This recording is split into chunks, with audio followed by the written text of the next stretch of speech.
となりましたので、本分科会を開始したいと思います。本日、モデレーターを務めさせていただきます、三菱 UFJ リサーチ&コンサルティング、吉高でございます。よろしくお願いいたします。まずですね、お客さん、皆様、あと、スピーカーの方、同時通訳のチャンネルの説明をいたします。同時通訳のチャンネルは、日本語が1、英語が2となります。まずそれからですね、スピーカーの方はですね、前の時計がこのタイムマネジメントになっておりまして、90分でございますので、まず残りの時間をぜひ気にしていただきたいことと、それから最初に皆様に5分ずつちょっとプレゼンテーションしていただくんですけども、その時にもぜひ目安にしていただければと思います。またですね、お話しなさる際には、マイクを目の前のボタンをですね、オンにしていただきたいと思います。それ以外はオフにしていただくようにお願いいたします。また今ご覧の通りですね、登壇者の方は距離を十分置いておりますので、マスクを外してですね、今回はさせていただきたいと思いますので、どうぞご理解いただければと思います。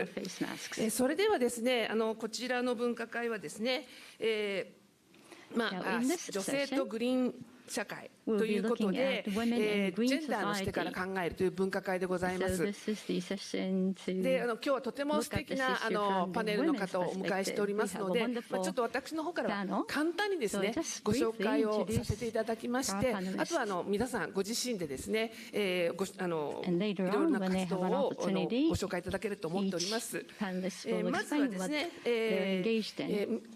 皆様から右手、一番向こうの右手からですね、環境副大臣山田美樹様でございます。はい、ありがとうございます。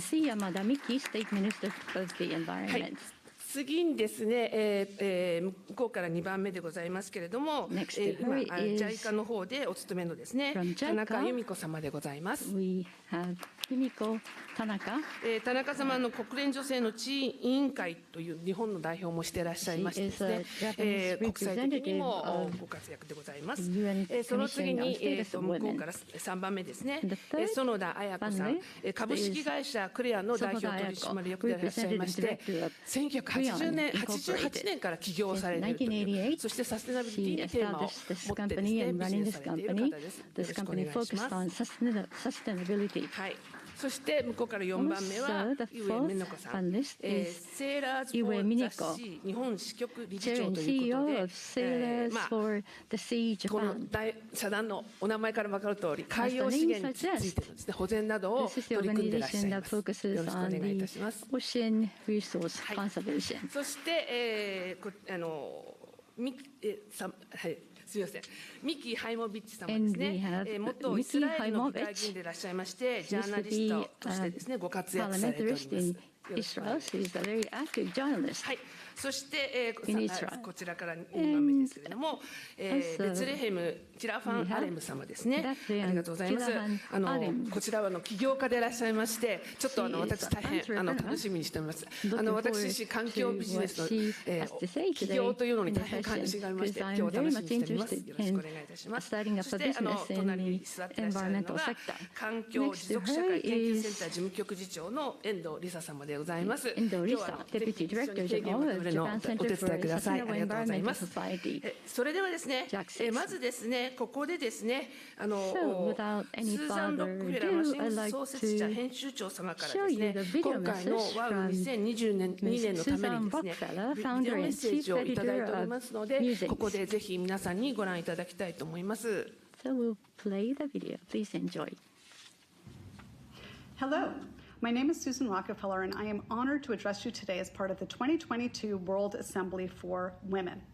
I would like to first thank Prime Minister Fumio Kishida, Ms. Masako Mori, Special Advisor to the Japanese Prime Minister on Women's Empowerment, and Mr. Yoshimasa Hayashi, Minister of Foreign Affairs.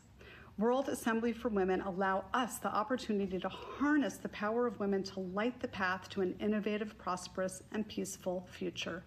It also helps to realize Prime Minister Kishida's vision for a new form of capitalism, one in which economic policy empowers women and men alike, and furthers the late Prime Minister Abe's commitment to create a society in which women shine. As we all know too well, the existential threat to our planet is climate change. To promote a zero-emission society and a more peaceful society to benefit all of humanity, we will need policy, education, and training to meet the needs of the 21st century. We will also need a new form of capitalism that drives innovation, ideas, and inspiration for the better world we imagine. Women will need to have a seat at every board table. Women with an idea or a business plan or a strategy for improving our world will need the opportunity, the training, and the capital to succeed. Because we are at a tipping point where women will hold the key to our common future. And as we all know, women are so often in every household, community, and workplace the glue. They are the mothers, the daughters, the educators, the workers who want to participate in making our world sustainable and livable for their children and for generations to come. My husband and I live with the saying, protect what is precious. And for us, this is family, art, and nature. We believe family is a foundation for the transmission of love and values. The arts create a universal language across all cultures, and nature, if not protected, will create more disease and suffering for all. We devote the majority of our time to protecting what is precious to us and the planet. We know when women are active participants in the sustainability of our land and our oceans, we see impact and results. My hope is that the World Assembly for Women can identify partnerships like Sailors for the Sea Japan, powered by Oceana, where collaboration of best practices can move us towards a net zero and abundant future. We have much work to do to achieve this, but we must work in partnership. We need women to be given the tools, education, and opportunity to help meet the 2030 Sustainable Development Goals.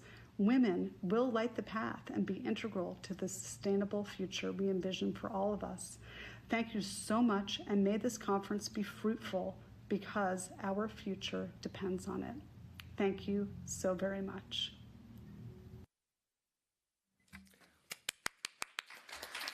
スーザンさん、どうもありがとうございます。ご存知のようにロックフェラー財団というのは本当に資材を投じられてですね、社会を貢献のためにですね、貢献されるいろいろな活動をされて、私も長年注目しております。インパクト投資などを始められて、非常にさまざまな活動をされている財団かと思います。ゆうやさんも多分後でお話になると思いますけど、ご関係があるということなので、先ほど海洋のこともおっしゃってましたけれども、今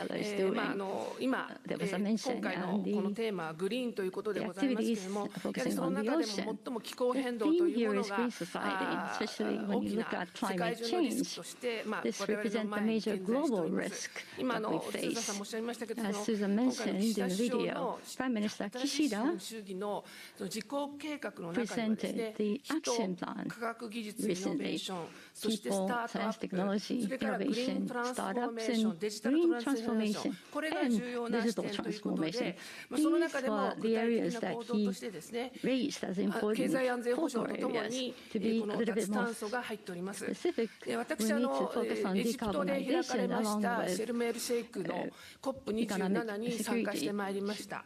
今回の COP ではもちろん途上国アフリカが議長国でございましたので、これまでと違いまして CO2 を削減というのも当然のことでですね、それよりもすでに起こっている気候変動のよる大きな被害、特にですね脆弱国に対しては大きな被害が出ております。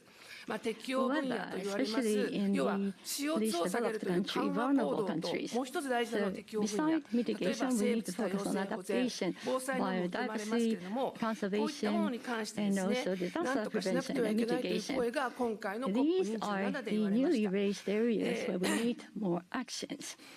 実は COP27 というのはですね、毎日いろいろなテーマがあるんですが、11月14日はジェンダーデーというのがございます。この日は一日中ですね、世界の女性のトップリーダーが集まりまして、もっともっと女性の声をですね、気候変動の対策に入れるべきだということをさまざまなステークホルダーが申しております。冒頭今日の開会式でもありましたけれども、はっきりとですね、こ COP27 ではジェンダーの役割が明記されております。そういった面ではですね、このセッションをですね、気候変動と緩和だけでなく適応対策にも置きまして、ステークホルダー、国、自治体、企業、教育現場、NGO など、さまざまなセクターの視点でですね、女性の役割について皆様とお話ししてまいりたいと思います。まずお一人当たりですね、5分程度でございますけれども、自己紹介とともに活動についてご紹介いただきたいと思います。それではまず、So I'd like to start with Bethlehem Tifran Alim. Would you like to start? Good morning, everyone, and thank you very much for having me here this morning. We have come far from Ethiopia, probably traveled for 20 more hours, and we're pretty much a little bit tired, me and my daughter Naomi.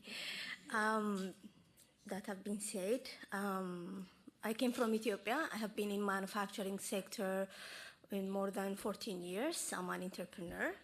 This morning, probably I'm going to introduce what I do and what I've been doing for the last 12 years.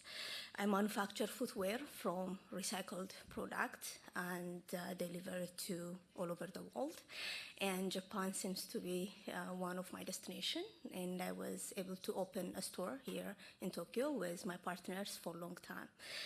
And the products that we produce from recycled products have been very successful in international market. But there was a huge challenge producing a green product out of Ethiopia for different reasons. The first probably challenge that I would say is there is no enough market for green products, even if that we're trying to promote them again and again. And it has been a challenge for us to be able to penetrate the market for a long time, especially now with COVID and what's going on with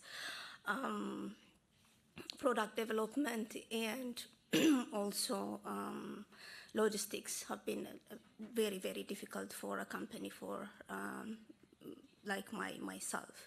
So as a product that we produce in Ethiopia is coffee and also food processing for international market.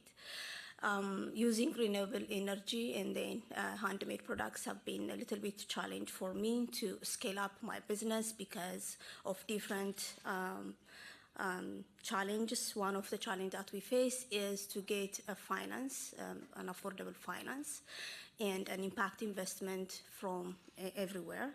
So that have been a challenge. My company hires about 700 workers. Most of them are women in management. And we continue working with women in management team because it's very important for us and close to my heart that to see women execute what we were supposed to do in our companies. And we're ruthless, and then we are very to the point, and we execute whatever is given for us. So that's one of the things. Producing green product is very, very costly, as I mentioned, and we need support from all over, and we need finances, and we need knowledge, transfer technologies to our workers and ourselves to be partnered up with international company in Japan and anywhere. That's what I would say. The other project that we work is as population increase, one of the challenges that we have seen in Ethiopia and in Africa is cost of living is skyrocketing, and then green production methods have been a challenge. So for me, for the next 5 to 10 years, I'm going to be focused probably in agriculture and supporting women in agriculture, and we're looking to expand our own line of product to sustainable products as we have been doing, and we're looking for partners from all over. Thank you very much for having me. Looking forward to this conversation. スネプさん、ありがとうございます。そうですね、私も大学で環境ビジネスを教えているんですけども、やはり重要なのはファイナンス、やっぱりビジネスとしてもファイナンスなんですけれども、なかなかグリーンプロダクトは儲からないとか、環境はコストだということで、なかなか難しいというのはよく、私もファイナンスの出身なのでよくわかります。ありがとうございました。それではですね、次に園田さんお願いできますか。すみません。Ms. Sonoda. Thank you very much. The representative of Crayon, and actually in Crayon, we conduct sustainable consulting to various companies for more than 30 years. We have been promoting sustainability and environmental protection for that long of a time, and guidelines have been progressing, but in large companies, the prime market and other restrictions are put in place. TSD commitment, carbon neutral, and other restrictions are in place. And a lot of companies have declared their commitment, but initiatives there have been lagging. And as the environment is in decline, and we have the Ukraine issue right now, the unstable issues around that, and there are a lot of resource crises. However, and we do want to do something about that. And with that in mind, about 2 years ago, Bloomberg and the Sasagawa Foundation conducted a study around gender diversity and climate change, and it showed that there is a relationship between those two. And Osaka-san translate this for us. And gender diversity, when that is proceeded as progressed in the board of directors, those companies with a large proportion of women on the board are progressive in not just scope 1 and 2, but 3 in the SDG measures. And innovation is more profound. Innovation investment is profound in such companies, and also more investment is seen around R&D as well. In around 17 million companies that were at the target of the study, that trend was seen.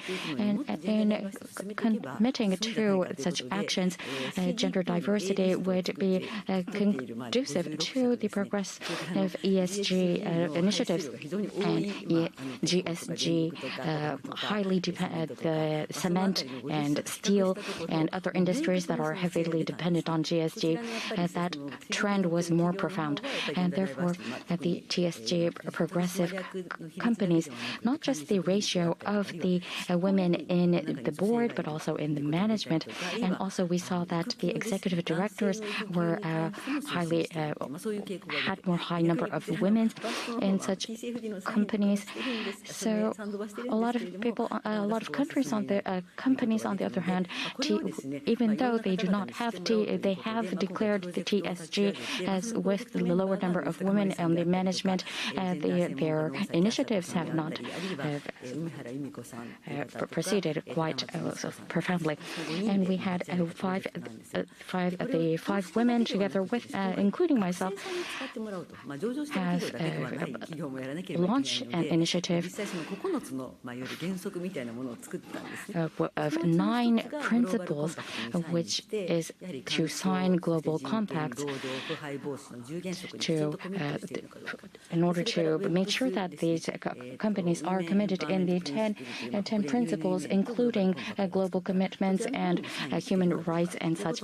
And so, including such commitments, that the dissemination, declaration of the top message of their commitment is what we are looking into, and also gap in wages between genders is another aspect that we want to rank up and have publicized. And we want to look at the ratio of the executive directors in the companies. And of course, it is for the board members, it is easy to have people women on the board, because outside directors can be employed as well, but it is more difficult to have executive directors in-house. And for example, 60 House, there are more companies who are very much committed in actual actions around inclusiveness and carbon neutral, TCD commitment, SBT, and also the 9th commitment we are having in mind is engagement with the younger generation. organization. With more women on board, companies become more innovative. However, in actuality, in terms of the younger generation coming on board, we want a culture where the younger men can be active. So we have launched a website called Honki, True Commitment. It's called honki.com, truecommitment.com, so that such corporate data is available on the website. We are initiating very many actions on this end. Thank you very much. 最初にベツレヘム様から From Bethlehem, we heard about startup, and the both of you are from the business sector. And Sonoda-san, you talked about large companies and how they are engaged in gender-related and climate change initiatives, and how that relates to the future of these companies. And when you talked about finance, Bethlehem-san, that you said there are struggles around that, and the general trend around climate change and gender, there are trends around financing such sectors. So we hope that we can touch upon that in our discussions later on. And next of all, I'd like to ask Ms. Iue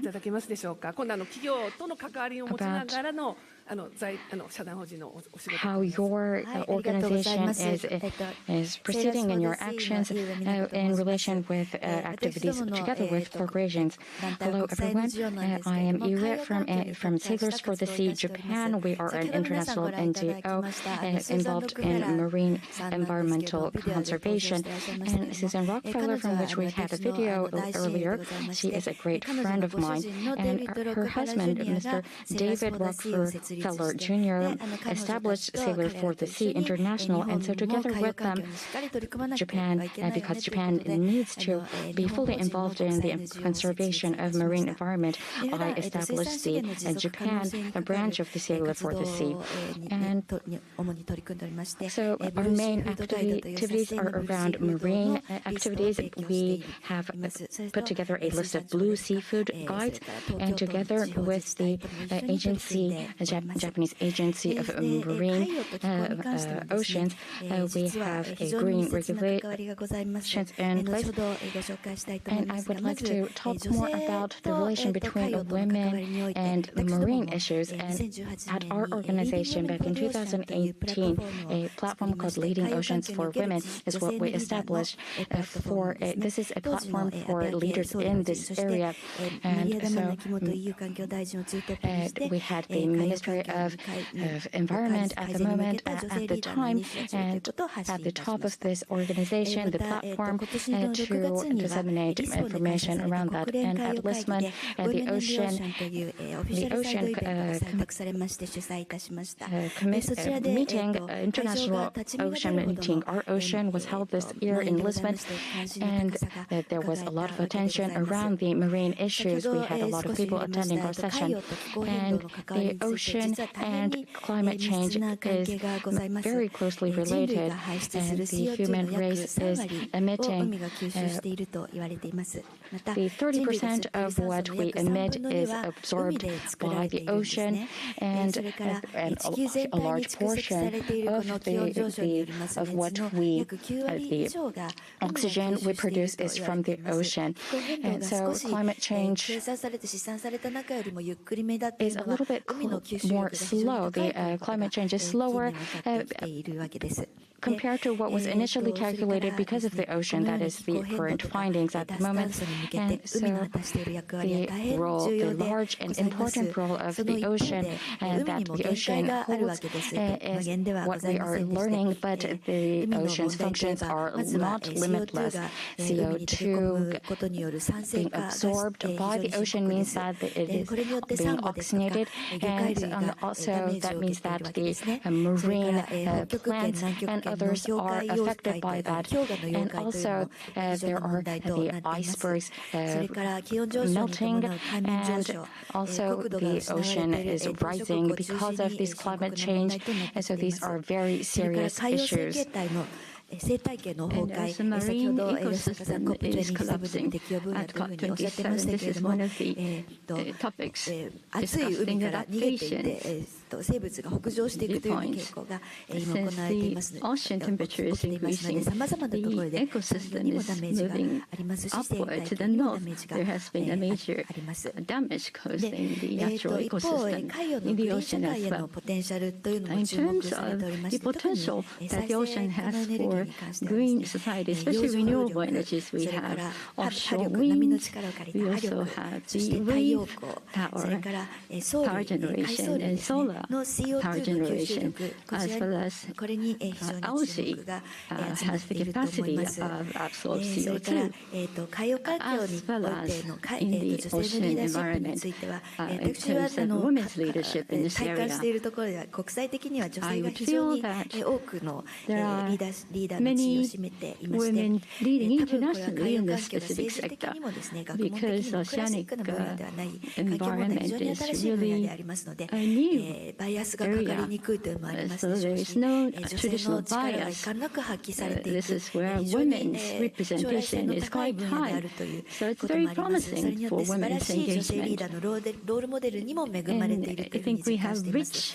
例えばマリア・ダバナシさん、EU の海洋担当大臣でありますし、ジェイン・プルシェンコさんはNOAA、アメリカの海洋大気庁のトップでいらっしゃいます。ジュリー・パッカードさん、多くの数えたらきりのない女性リーダーもいるので、皆さん期待もso many women's leaders are very active and successful in this ありがとうございます。おっ Thank しゃる you, 通り、 Ms. 今 Wei. 回 COP27 のオ As you ー just シャンパビリオン mentioned, という during のがありまして、 COP27, we had the 非常 Ocean にですね、 Pavilion 生 for the 態 very 系の first 影 time 響っていうものを to 気 discuss 候変動を起 the こしているということ impact そこ on にやは ecosystem り because 人 of へ the のイン climate パクトが大きい change. ってことは大 And き we な議論 clearly でござい understand ま there した。 has been 今適用 substantial という anthropogenic 話がございま impact. したけれども、 And we talked about 適用とともにですね、 adaptation early on. 今回、Along ロ with ス&ダメージ、 adaptation, 損害とかです loss ね、 and damage. 損失みたいなことも気候変動で So は basically the loss 話されたわけですが、 was 田 also 中様の方ではですね、 discussed in 防 terms of 災災 climate 害につい change. てもお So I'd 詳 like し to くいらっ invite しゃいますので、 Mr. ぜひ Tanaka, ご who is 紹 versed 介願い in ますでしょうか。 disaster prevention and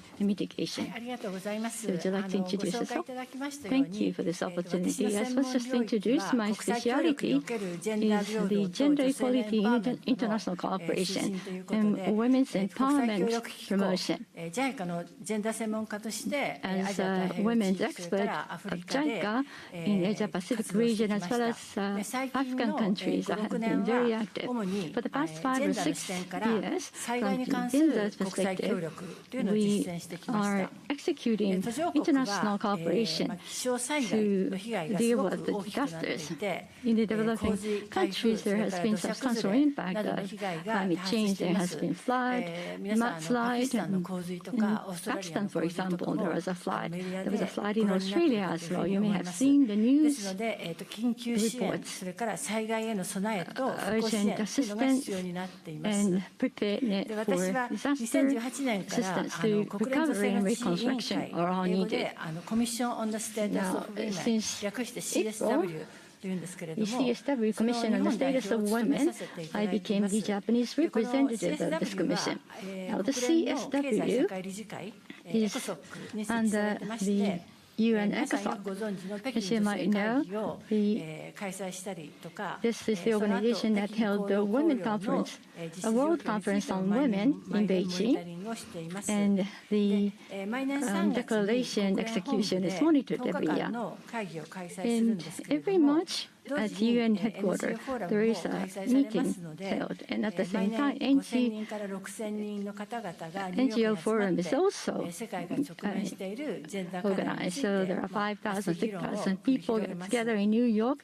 で We 今 have 年3月に開 dedicated, 催された intensive 第 discussion. 66回の Now, CSW の、6コロナでハイブリ CSW ッドで was 行われ held たんです this けれども、 March. 優先テーマ This was held が hybrid 気候 because of the 変動、 COVID-19. 環境、 The 災 priority 害 topics 削 included 減の climate すべての change, 政策や environment, プログ and ラム all におい the て policies and ジェンダー programs 平等 for と女性の disaster エンパワー prevention メ and ントを促進 mitigation. する In ということ every でした。 program, we talked about the 気候 importance 変 of 動が promoting 優先テーマ gender として上が equality, ったのは the 今 women's 年が participation. 初めてです。 For the very でこの first テー time マの this 背 year, 景に climate は change 気候変動 became one of と the 環境 priority 問題、 topics.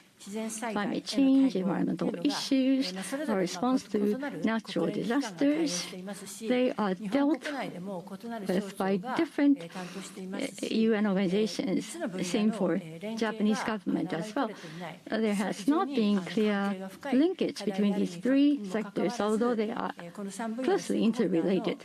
So stakeholders of these three sectors had never had an opportunity to collaborate. So there was a background reason why we wanted to integrate them, having all the stakeholders together. And on the 30th, we had the conclusion. Climate change, environmental degradation, and the damaged ecosystem. We have to make sure that this is not going to bring about any inconvenience or damage on the part of women and minorities in developing countries. Women should not be excluded from opportunities. We need to make sure that we have just transition. So in terms of gender equality and women's empowerment, we need to increase the resilience to deal with disasters, so that we can deal with climate change better as well. So when we talk about the global warming and climate change, these are global common challenges that demand our quick action. As you know, the temperature is rising and sea level is also rising. This causes many disasters in different societies. Naturally, there will be a negative impact on economy as well. And we have already seen the signs of that. The climate change impact is not neutral to gender. There is a larger impact on women as well, especially for women farmers in developing countries. They are impacted by drought and unstable weathers. Their production is reduced, and their assets, the land or houses, are absent. So it's very difficult for them to maintain stable livelihood. Because of the climate change, they had to walk a long distance to fetch water, and it's always on the burden, on the shoulders of the women as well as girls. The girls may not be able to go to school, less opportunities to participate in social activities. And because of the climate change, again, water resources are scarce. This could be the cause of conflicts, and there will be even bigger negative impact of climate change, forcing them to lead poverty-stricken livelihood. So the root causes the GHG emission. Taking mitigation measures, of course, are urgently needed, but the climate impact is naturally increasing in scale. So it is as important for us to take adaptation as well. Now, JICA, we have conducted many programs related to forests. Rebuilding forests will increase the CO2 sink. Women and also minorities have not been able to receive the equal opportunities because they do not participate in the decision-making in distributing wealth. It is important that they participate in the decision-making process. In terms of companies that are emitting CO2, they're running a green business. The women in the developing countries should be able to start up their companies to contribute. This requires information access, the knowledge sharing, and networking. And this has to be made possible. We have to have a system in place to support this. With the system in place, we will be able to reduce the vulnerabilities caused by climate change, and women will be able to make better contribution to climate change countermeasures. Green Climate Foundation was set up in the developing countries. I believe Japanese government is making funding to this ジェンダー行動 foundation. 計画の提出が申請 Gender action 必要とされていますけれども、 need to be このジェン written. ダー行動計画 Now, の this 質を見極め gender る限 action り、それを適切な内容に書き直しを迫るというようなシステムにはなっ need て to い be ません。 written appropriately. There is no system to ensure that it is written in an appropriate manner during COP27. 取り上げられていますけれども、 This plan was also discussed, but at the same time, loss and damage assurance, loss and damage foundation establishment was also agreed upon. The negative impact of climate change inflicted women and minorities. They need to be able to participate in the decision making so that we can come up with a guideline, a fair and equal guideline. I think that is an urgent task in front of us. Thank you very much. 田中さんどうもありがとうございました。 Tanaka-san, thank you very much.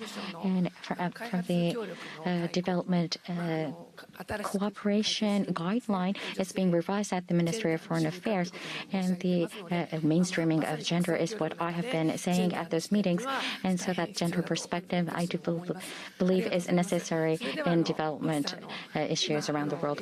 And now Miki-san, NGO international cooperation came up. So from a journalist's perspective, can you please talk a little bit about what you do? Well, okay, it's on.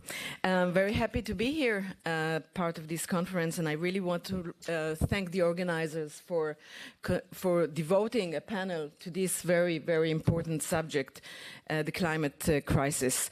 I would like to talk regarding my experience as a journalist, anchorwoman, activist, and politician about what is female leadership and how it connects to environmental issues.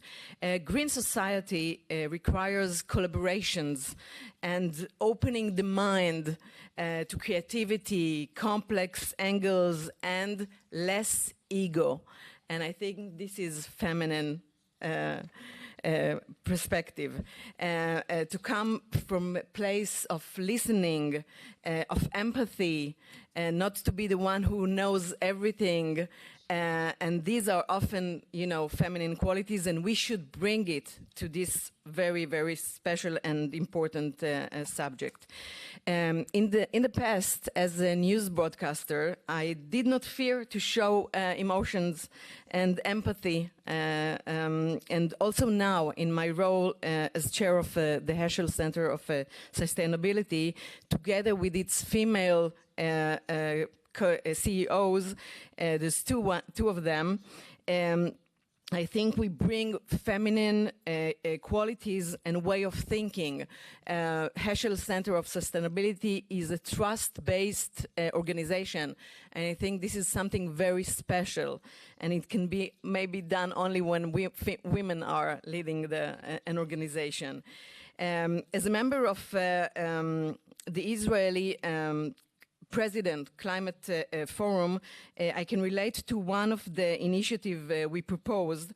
The initiative seeks to develop principles to action to adopt and implement a gender perspective in the plan of local authorities to prepare for the climate crisis. Gender perspective in everything that is done.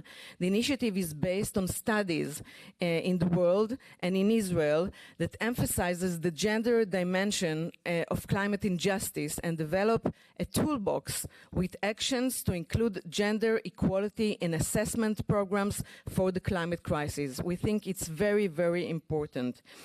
Another point I would like to refer regarding my experience. In the past, I brought to Israel the Meatless Monday campaign. I'm a vegan. I'm trying to persuade people to eat less meat regarding, the environmental cost. And this is what drove me to do that. And the idea of Meatless Monday is to do small changes. And I think the understanding that even small changes can make the difference is something that we need to endorse, because changes are sometimes made in small steps, and we have to be very patient and understand that. you know, Israel is a small country. Maybe our footprint is not enormous and insignificant, but we are an innovative country and we can bring the innovations to other countries, and I think this is our role. Climate has no barriers. We will all suffer it. It doesn't know exactly when where is the barrier between one country and to the other. So I think we should do things together. And recently we had a very important agreement with the Jordan country that is our neighbor, and they will provide us with territory to put panels, solar panels. We will provide them water, and this is how we can all collaborate and get the good benefits from doing things together, and maybe gain more peaceful in the world doing that. Thank you very much. Thank you very much, Miki-san. So Climate Toolbox, I think it sounds very innovative, and I'd like to hear about that even further later on. So climate is, as you say, non-barrier. So I agree we should do this together. Thank you very much. So Endo-san, can you please talk about what you do? Thank you. Thank you very much. So at our organization in 1993, since our establishment, climate change and SDG studies, research and advocacy and recommendations is what we have been doing. Climate change impact includes vulnerable people and women, where we see large impact, and so that nobody is left behind. We have been studying that and putting out recommendations to that end. And so in the Japanese government, gender equality policy has been put together, and we had been putting out recommendations there as well. And from that perspective, we have been recommending and participating in discussions around gender equality policies in the UN and in the Japanese government as well. And so at the disaster prevention and climate change has been included in the Japanese government framework for gender equality. And we believe that there is more need for more concrete actions, and to this end, and so that we do not lose momentum, we have established a mailing list. And CSW 66 and the World's Women's Day, there was a theme of climate change there, and promotion of activities around that has been promoted in the Japanese government before. So to that end, and a declaration from the government has been announced as well. And under partnership with the policy makers, we are conducting advocacy actions. And as I mentioned earlier, at around negotiations around the COP meetings and in gender neutrality, gender equality activities, we have been disseminating information internationally. And in particular, in developing countries, agricultural impact is seen through a heavier burden in women and girls around, for example, carrying water and such. And so at COP19, it has been decided that it is necessary to take measures, and we have recommended that it is necessary at COP19 that it is necessary to take concrete measures for gender equality for girls and women, and streamlining a mainstreaming of gender equality and a meaningful participation at decision-making levels is another thing that we believe is necessary. However, in Japan, vulnerable people like women and girls, they need to be included in policy decision-making, but that has not become a mainstream discussion as of yet. And from specialists as well, from the climate change area, people still ask me how gender equality and climate change is linked. And so we need to further disseminate information and spread acknowledgement around that, and through mainstream media and such, we would like to continue our conversation so that a wider number of people understand this issue and angle, and I think that we are seeing fruit, and so I'm very much looking forward to today. Thank you, Endo-san. And I have been involved in this theme for a long time, and I'd like to further accelerate this momentum as well. Thank you.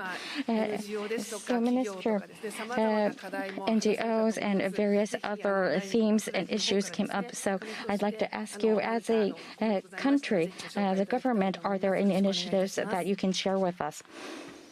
Thank you very much. My name is Miki Yamada. I am the State Minister of the Environment. So I am very thankful that I have been invited to this session today, and wonderful and thank you very much for our panelists for such wonderful introductions of our activities.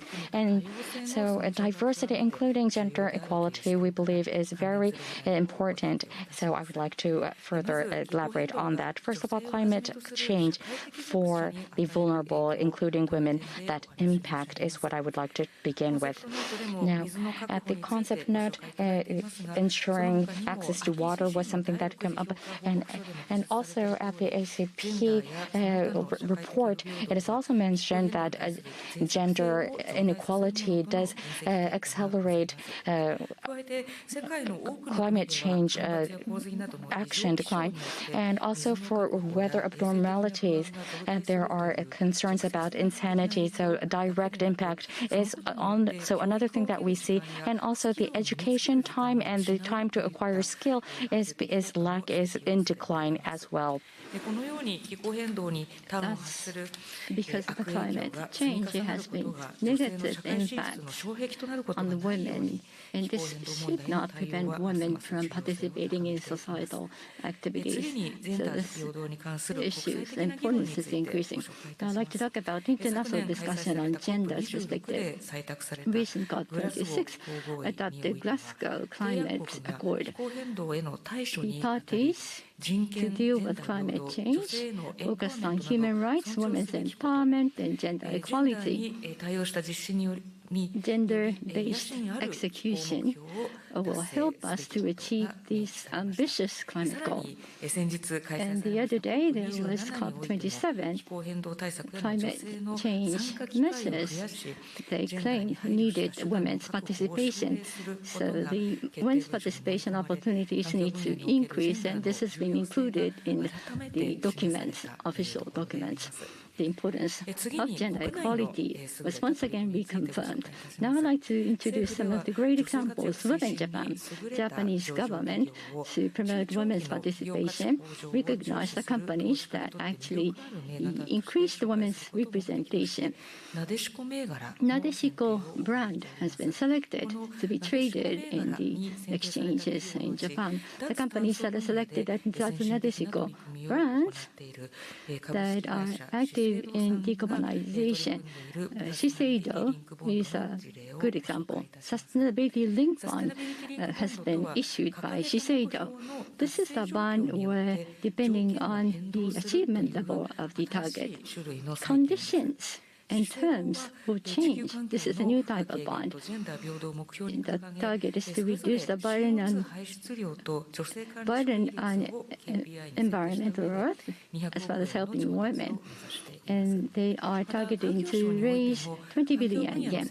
The Ministry of the Environment, when they write policies, have the Central Council, which is an advisory organization. And they decided to, or they adopted the mission to hire at least 40% of the staff members should be women. As the concept note indicates, when there are important issues to be decided, we need to ensure women's participation in that process to ensure diversity, that is. It's not just for climate change countermeasures. In order for us to be flexible. We need to have women in every aspect. This will be a key factor. So there are many efforts progressing. Having said that, we need to take a further step to mainstream women. We have to mainstream gender issue.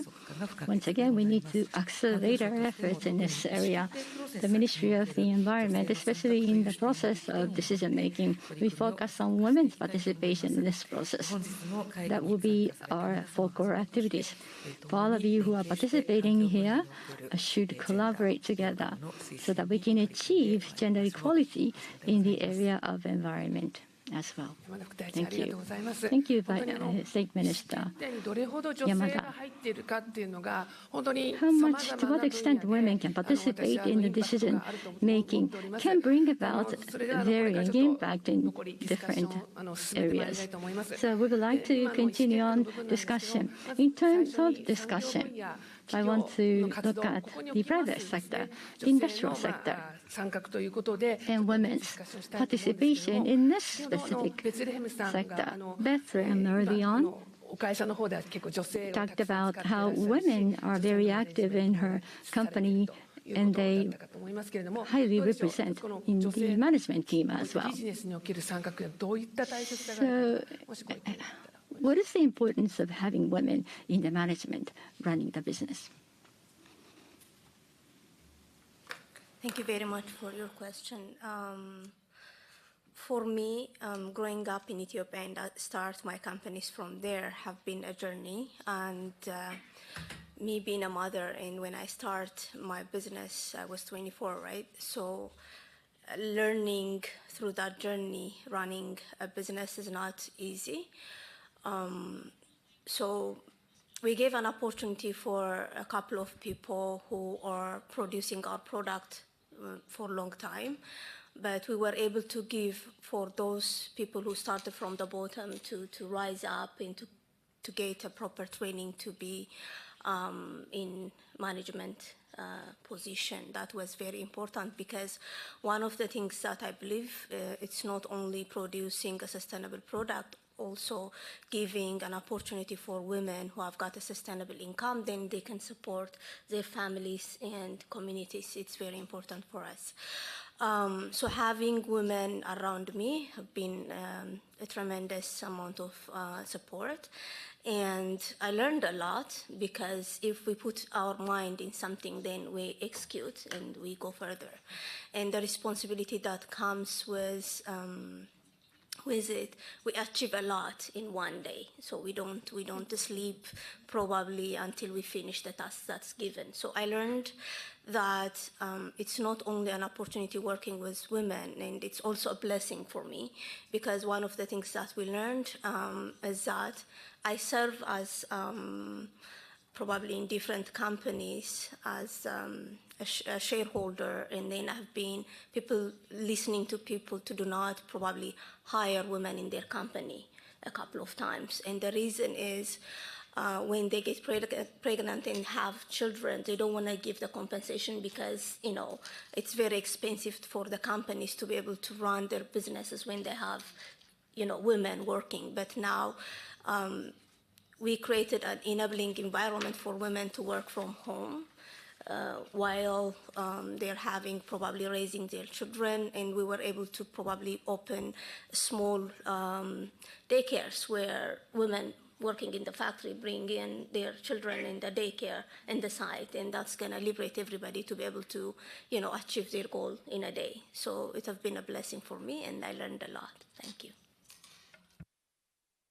That is wonderful.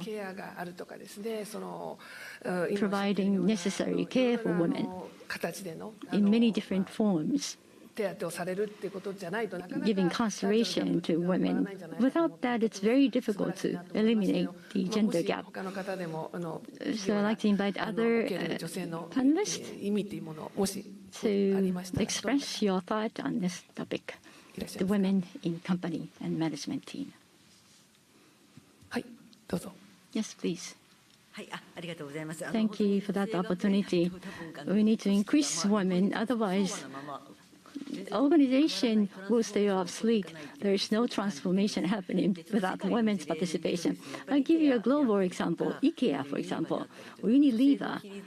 They are wonderful companies. They have women's representation of 50%. Because their customers, half of them are women.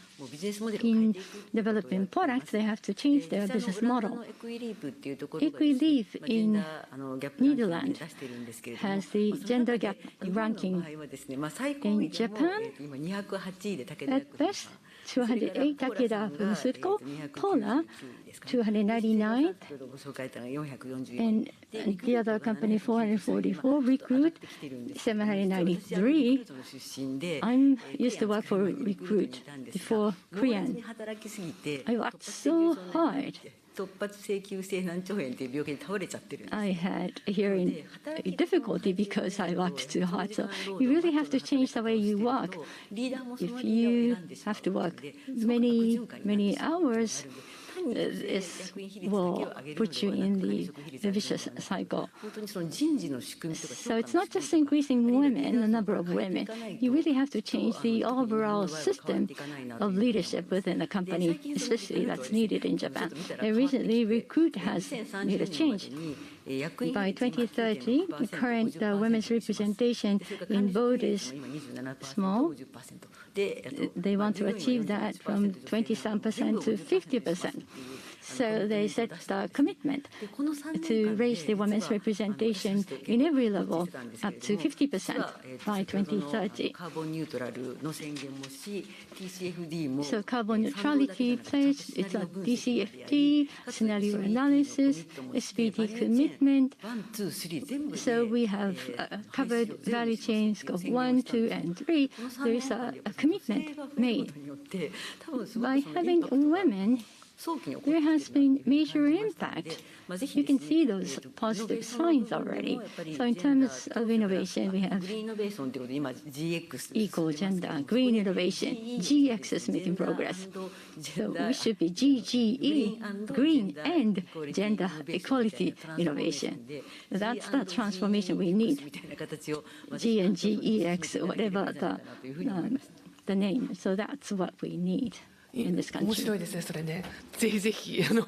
think that sounds very interesting, and we'd very much like to include that in our recommendation. Now, exactly as you say, the chemical, fossil fuel industry, women in employment is only about 20%. So in that fuel, fossil fuel area, bottom up is necessary, and the change in work style is also necessary as well. Is there anybody who has any comments on to that end? Also, you mentioned that you were various ways in which you address the ways of working. So, is there anything you'd like to add to that? No, for now, thank you. Okay, thank you. Okay, I just think that women leadership is most essential in any area. I mean, like, we should be there everywhere, because climate crisis is something that will affect our children, our grandchildren. And this is something women think more, maybe, I think, as far as I can recall. And this is why we should be there everywhere. There's talks about climate crisis and what should be done. And we should bring the gender perspective to every place adaptation is discussed or mitigation is discussed, because it will affect us most. So we have to be there and take care of our fellow female women of the world, because we are going to be affected of it mostly, especially in the south part of the globus, and people there are, they are already suffering from poverty and the lack of possibilities, and women, we will suffer more. So we have to unite as women of the world, and this is why this assembly is so important. We should talk about it, and we should collaborate together, because we know how to do it, women. 本当そうですね。我々ユナイト I completely agree. We need to unite. So to our children and our grandchildren, this is a long-term impact that we can assume. And so we need to, from various perspectives, discuss various issues and the marine issues that came up from US-on earlier. US-on. So in relation with your activities with corporations, do you have anything to add? Thank you very much. First of all, this is a little bit personal, but when we founded our company, we were 100% women employees. And the women of our company decided on our own rules. The representative and the employee relationship was not what we had. We are working as a team, and the ratio, and this is, well, not unfortunate, but we are at 90% women ratio at the moment. And therefore, our work style from the beginning, we decided that you can come in as when you want, you can take on as much work as you want and be involved in whatever project you are interested, and that is how we allocated roles. And because I was in the midst of child rearing at the time, we established our company, and work-life balance is something we've always been mindful of. But suddenly, somebody's field trip or a field day of somebody's child might be postponed because of weather conditions suddenly. So, and that may affect the way we work. But priority must be something that you can choose yourself. That is what we feel deeply at our company. And also, as a company, we have 70 plus partners, and in particular, PASCO, the company called PASCO, is engaged in a very wonderful initiative. They have an SDGs committee engaged in education of SDGs within their company, and so the environment building and training and education around that is what they do. And a lot of companies have is very much interested in indices around SDG right now and are involved in education internally. In Japan, we have a lot of online companies, and corporate culture, I believe, is quite important. And Morita-san, the president of the PASCO, is a great friend of former Prime Minister Abe-san. But he is single, and I think it all ends up to the character of the person at the top of an organization, and I think that is what set the tones for the organization. Thank you very much. Yes, it all boils down to people. So when I visit various regions, for example, the people in the local organizations, the governments, regardless of gender, are doing very well. So it boils down to their character. And I touched a little bit about on local governments, but the government and the local governments need to be involved more in decarbonization. But there's still a lack of women involved in that. So to that end, what do you think is necessary? Are there any good practices that you can think of? I'd very much like you to share that from a corporate point of view.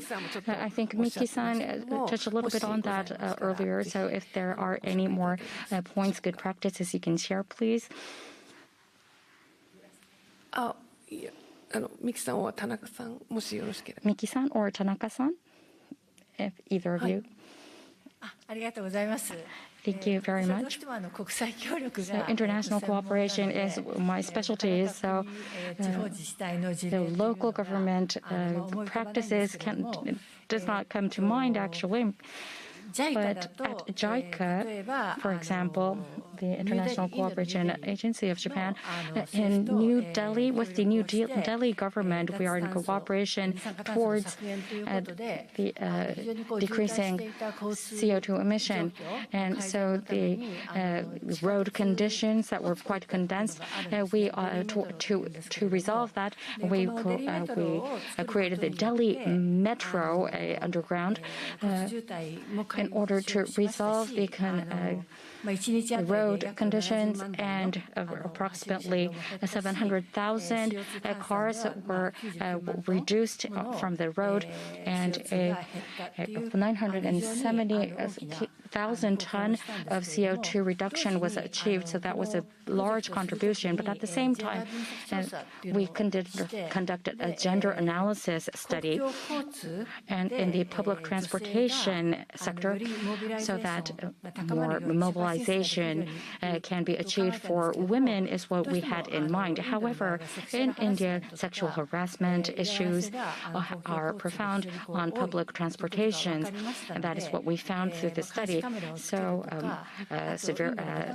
surveillance cameras being set up, and people came to visit to Japan to see the women-only cars on the train. So that was another initiative that was adopted in India, and also more women conductors and staff is another initiative, which also led to more workplaces for women in the sector. And that is an example of the initiatives we conducted there. So I think that leads to gender and decarbonization alike. And we did have another forest project that was ongoing together with that. But aside from that, an infrastructure-centered initiative is something that we think is quite useful at JICA. And against such back, in those projects, energy efficiency projects is what we are having. Japanese companies collaborate with us, and a certification of a vehicle system towards that was adopted. So through such initiatives, decarbonization and infrastructure environment where that leads to an empowerment of women, I hope that such projects lead to such outcomes. But Delhi Metro actually use electricity, and where that electricity is sourced is actually another challenge that we still have. So it is very difficult to tackle, but little by little we are going forward through such initiatives. Thank you very much. And I was a little bit involved in that, so I know that very well. I can understand very well. So Miki-san, can you add to that, please? I would like to suggest another also point of view that maybe we should talk about, and it's the lack of working together between women's organizations and environmental organizations. It's like divided into two I don't know, fields. And I think that we should collaborate and understand that this is something that we should do together. It should be part of, like, women's organizations should have a specific methods and point of view of climate crisis because of the effect on the gender. So it shouldn't be, separated. It should be together, because I think that this partnership will be able to promote actions at the level of policy, territory, and resources. Because sometimes we can find ourselves arguing about budgets, because everyone wants to have budgets for their organizations.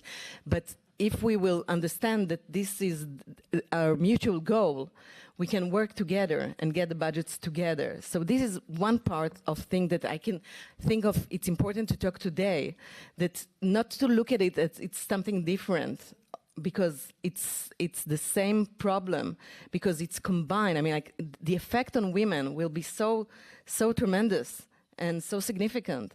So we have to, as women organizations, we have to address the climate crisis. It's one of the most important and effective cause on women in the world. And this is something I think should be changed, in the perspective of women in the world. It was important for me to say that. Yeah, it's important. Actually, ありがとうございます。Thank you. いろんなウィメンのオーガニゼーションがある。There are many different women's organizations. 各分野、例えばビジネス、ウィメン、少ないんですね。 Some of them focus on 各分野でウィメ women ン in 少なくて business で、 because ウィメンっていう there's と、 underrepresentation of 国単位のウ women ィメ there. ンなのか、いろんなオーガニゼーションがあるん And ですけ there ど、 are そ also のど national ういうタイプのオー organizations. ガニゼーションがどう What いう内 type 容 of すればいいかっていうふうに organizations? お考えを What して should they do? Do you have any specific idea of specific organizations of women?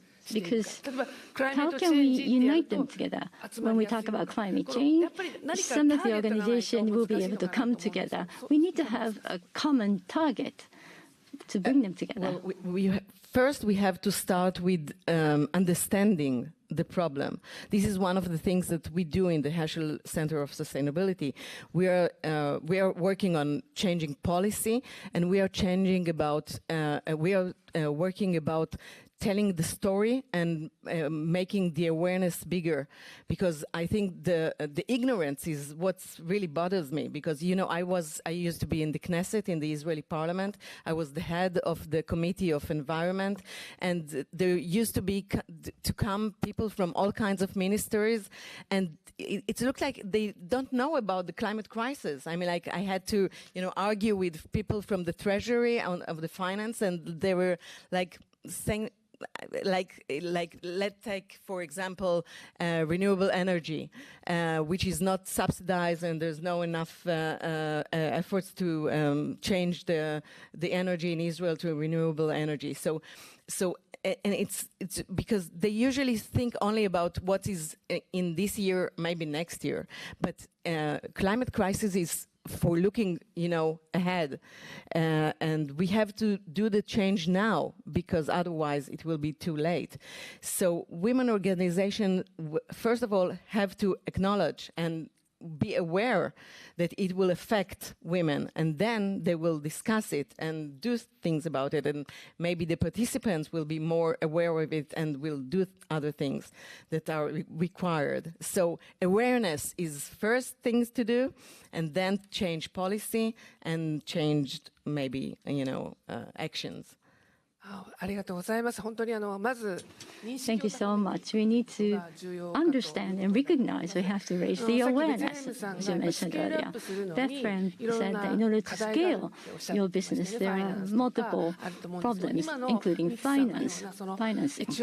As Mickey said, in Ethiopia, do you also have a problem of awareness? Do you still see the need of raising awareness? What is the situation in Ethiopia? I think raising awareness everywhere is very important in terms of my business and what I do. One of the challenges I think that I would like to highlight today is that the certification process for sustainable products is very tough to be able to penetrate the market. Even if entrepreneurs, women, innovators have got an idea or some kind of product in production, it is very tough for us to penetrate any kind of market. So the right approach and partnership is very, very important to work together and to raise awareness with sustainable products, because the way that we produce products right now is scary. The kind of waste that we are having everywhere is not that much manageable. For me, running a business for the last 15 years in the changing climate is very tough, and I think our government starts, discussing about it, and it's always good to have awareness and then continue like that. Thank you. Do you feel the climate change in Ethiopia? Definitely, it's getting warmer. はい、そうですね。もういろいろとこの問題も課題もありますけど、So there are multiple challenges, but that's where we can start raising the awareness. We are running short of our time, あとは but そのアウェアネスをso when we talk about awareness, 人材とかさっき in の order 人 to が raise 大 the 事とおっ awareness しゃいましたけれども、 level, it 教 takes 育とか人 people, 材も it 大変 takes 重要だと思っております。 education of people. それについてもですぜひ一言いただきた we いのと want ですね us to discuss education here in the remainder of 全 our 体を通し time. て最後に Since time is limited, I also like to ございましたら ask ぜ you ひ to お願いしたいと思います。 share ちょ your っと遠藤 impressions さん on の this 方からもし session よ as ろ well しければ as you speak. 先ほど Starting with ちょっとご Endo-san, ぜひ please. はい。ありがとうございます。 Thank you for this さっき opportunity. ミキさんがかなり強調されていらっしゃった As Miki-san emphasized, awareness is extremely important. It's very basic. It's very fundamental. So we are working on that as well. ポップやジェンダーデーなどの議論を見てきましても、 When you look at discussion in COP or Gender Day, whether that is government or local government, どうやって育むかっていう how 人材 to foster women's 重要だなというふう leadership, な感じています。 it is all about 女性のエン education. パワーメントというふうに言 So われるんですけれ empowerment ど of も、や women っぱり女性 and たちが girls. マネジメントですとか、その For women to be able to participate in management and collaborating with stakeholders, having dialogue and engagement, for them to become leaders, they need to be able to earn skills. So we need to provide support for capacity building. But it's not just for climate change. In every sector, this education for women is needed. To make it happen, we need to eliminate existing gender gaps. 少女が教育を受ける機会ですとか、 The 先住民女性の educational 気候ファイナン opportunities スへの for アクセスを women 確保するです and とか、 also その農村女 the 性の indigenous ICT の people's 訓練 access な to どの必要性 climate というものも提供されておりました。 finance で、 and 加えてですね、 women's その気候変動対策において、本日のテーマ In である fighting ジェンダー against climate ですと change, か、あと貧困、 today we're 雇用、 discussing 水、 gender 食料、 issue, 健康などのつなが poverty, りをしっかりと employment, 理解をして行 and 動を起こせるようにする water. た All め of の these 教 are 育という interrelated のも大切だなと challenges, いうふうに and 感 we じております。 need to provide education for them to be able to understand comprehensively. Education for sustainable development, or ESG, is something that we've been involved with. Through this process, as you can read in this concept note, gender, social class, all of these are affected differently because of the climate change. And we need to understand that and translate that understanding into actions. Whether you are men or women, you really understand the situation of people, their situation is different and they're affected differently by climate change. With that understanding, we can realize the sustainable society, leaving no one behind. Thank you. ありがとうございます。 Thank you, Ms. それでは Endo. 別レミさん、最後に何か提言とかござい So, ました。 Bethlehem, do you have any recommendations or any last words you'd like to leave today with the audience? Yes, thank you. I think focusing, supporting women businesses and then transferring probably technologies to maximize our product and production, and then probably learn the best experience from the best countries like Japan will be a way to go.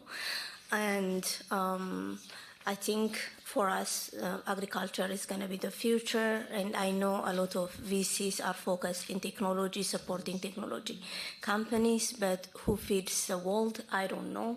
So I think right now we need to focus on both things, transferring technology and then giving the right kind of techniques and skills for women to elevate ourselves. Thank you. ありがとうございます。ミキさんお願いします。I have three suggestions toward for this conference and this important panel. I think that in all preparations, adaptation for the climate crisis, it is important to incorporate gender perspective and thinking. Adopting such an approach would balance the inherent injustice resulting from climate change.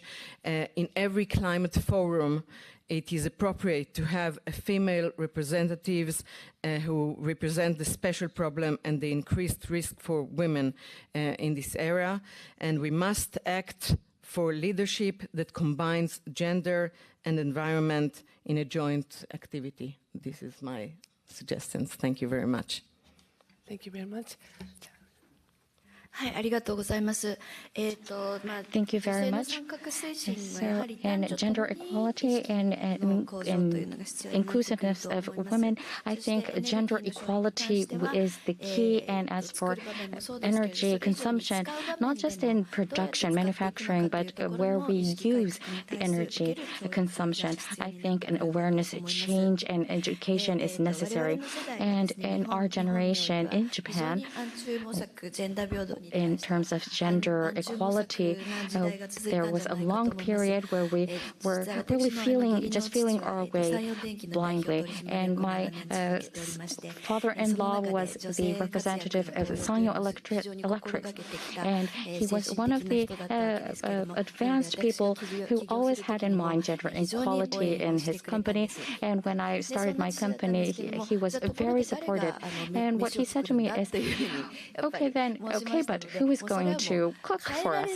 So that is something that is very hard to change. That is my personal experience. So to our next generation, so if there is something that is very much fixed in our generation, so we need to change that when we pass it on to our next generation. And for that, we need role models. That is my strong feeling.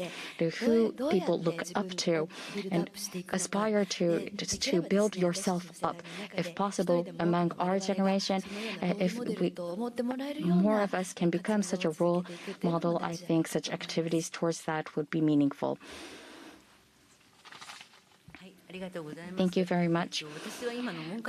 So in the Ministry of Education, I am a committee member of recurrent education, and backcasting is a key word that it comes up in reskilling.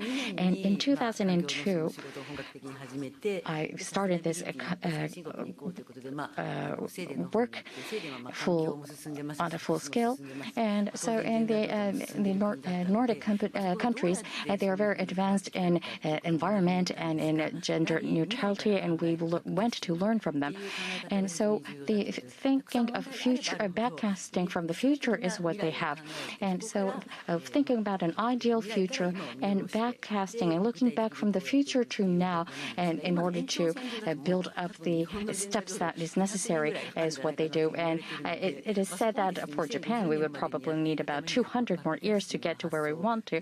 So backcasting from 2030, it will become very important. So we'd like to incorporate that in human resource development and local governments.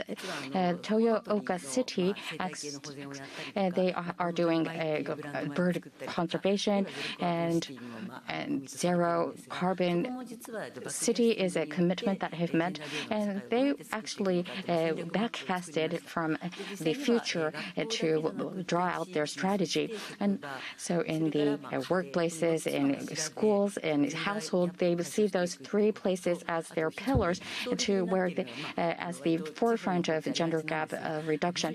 And actually unconscious bias is very prominent, and in order to change that, because for example in local regions, the eldest sons are very much placed importance on, whereas the girls not so very much. So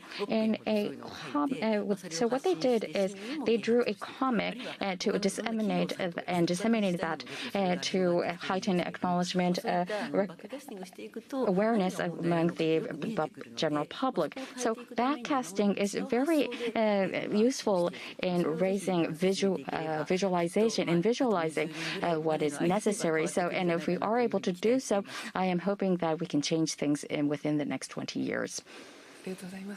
Thank you very much. So for myself, gender equality and disaster relief NGO is an activity that I've been involved in for a long time. And what we've been doing there is a lobbying against the government and advocacy activities. And women need to 私たちの中にもそれから政府の中にも非常に弱いということがありますので、 And I think that awareness is actually quite low among us women, so that advocacy of changing awareness is necessary. And in climate change and disaster relief, looking at those areas as a field for men is prominent, I think. And so in the central government commissions, for such measures, with only a very low percentage of the committee members are women, and so more and more activity, advocacy around that is necessary. And as for climate change, at the Central Environmental Commission, we have a very low number of women involved, but for local decarbonization planning and such, we are seeing still a quite low level of women participation. So through lobbying from more and more numbers of organizations, I think we can raise the proportion of women. And at CSW 66, the Secretary General Guterres and the COP representative, he was saying that there was such a low number of people, and among the ministers of environment, only 16 or 15% were women. So those are areas where we can see improvement, more improvement. And even if women try to participate in various activities, they hold roles as caregivers, and harassment is also another issue that prevents them from going out into the society actively. So those are serious issues. So training around that and awareness building around that is something that needs to be further pursued. And also in international cooperation, gender transformative approach is what we place importance on, and that is in which not just women are empowered, but the system and structure of society must in itself be changed. So for example, for disaster and the Basic Disaster Relief Act of Japan, there are no gender equality wordings that are incorporated there. And in other environmental acts as well, the gender equality perspectives are not embedded. So without that perspective in various systems, for example, subsidies around disaster relief, there are actual examples in which women are not able to receive subsidies. So a more holistic approach, and we call that a gender transformative approach. A further approach from that perspective for disaster and climate change and everywhere actually needs to be taken. And therefore, in order for us to realize that, we need to foster human resources who are capable of doing so. Thank you very much. So, State Minister Yamada, please. I understand that you have gone through many different efforts and difficulties. Your position may change, but you would continue on and on, so that really encouraged me a lot. And what I'm thinking right now, besides being the state minister, if you look at the Japanese government and its administration, we tend to believe that environment is the area where women are welcome. But having said that, for the past 2 years, the Japanese government is introducing new concept of green transformation, GX. This has become the national priority, and this theme of the environment is now being supported more by men, not by women. So the things that we need to decide after 2050 in order to realize carbon neutrality by that year, we need 150 trillion yen, and 20 yen plus must be sourced from where, and to distribute 150 trillion yen, in what way are we going to distribute and allocate the budget? And this is done with the authority. That's why men are being participating in this area. I have to ensure women's voice is reflected in this process, partnering with all of you. Thank you very much. Thank you for your comments. Thank you for the encouraging, supportive comment. まだまだやはり私も環境ビジネス始めた頃はですね、 When I 男ばっかり started the environmental business, there were a lot of men. It's very difficult to increase the number of women's representation. I just wonder why. But as you all suggested, if I can take one or two questions from the audience. Yes. Can you be brief? We do not have much time. 大丈夫ですか？配信があるので、はい。ぜひぜひ。Thank you. はい、ありがとうございます。Thank you very much. ですね、日本の現状をぜひちょっとミキさんと別に I just want to explain the current situation in Japan to Miki-san and Bethlehem. 99% of the companies in Japan are small and medium-sized companies. 多かったと思うんですけど、99.7% We today talked about enterprises, but as you can see, majority of them are small and medium-sized companies, and 70% of the old employment takes place in small companies. 社長たちの意思決定ってすごく私大きいなっていうのを今日話聞いてすごく思ったんですね。 of these small companies making decisions can be very influential. And as Bethlehem and Nikki said, you're all founding organizations, companies. So we would like to see they join hands together, and if they can come together and make the appropriate procurement, this is going to make a substantial change. Their voices reaching out to consumers, and that will be a wonderful thing. So I was wondering if you could make some comment on this vision. はい、すみません。クレアンも実は40人いてですね。Yes, Korean too. We have 40 employees, and half of them are women. We're trying to empower women currently. We see the change of the value chain of large enterprises. Intel, for example, they would like to choose suppliers which have women leaders. Walmart, for example, and Seiyu, because they're related here. We see women's entrepreneurs increasing, and there are diverse ways of working promoted because of that. Because they know this is the only way to survive, so they are becoming more flexible. So in many ways, I hope that the Japanese government is also trying to procure some of these women-led companies. Yes, exactly. Supply chain is the key, especially when we have supply chain crisis today. This is a new way of ensuring procurement from women. Sorry, we do not have much time. I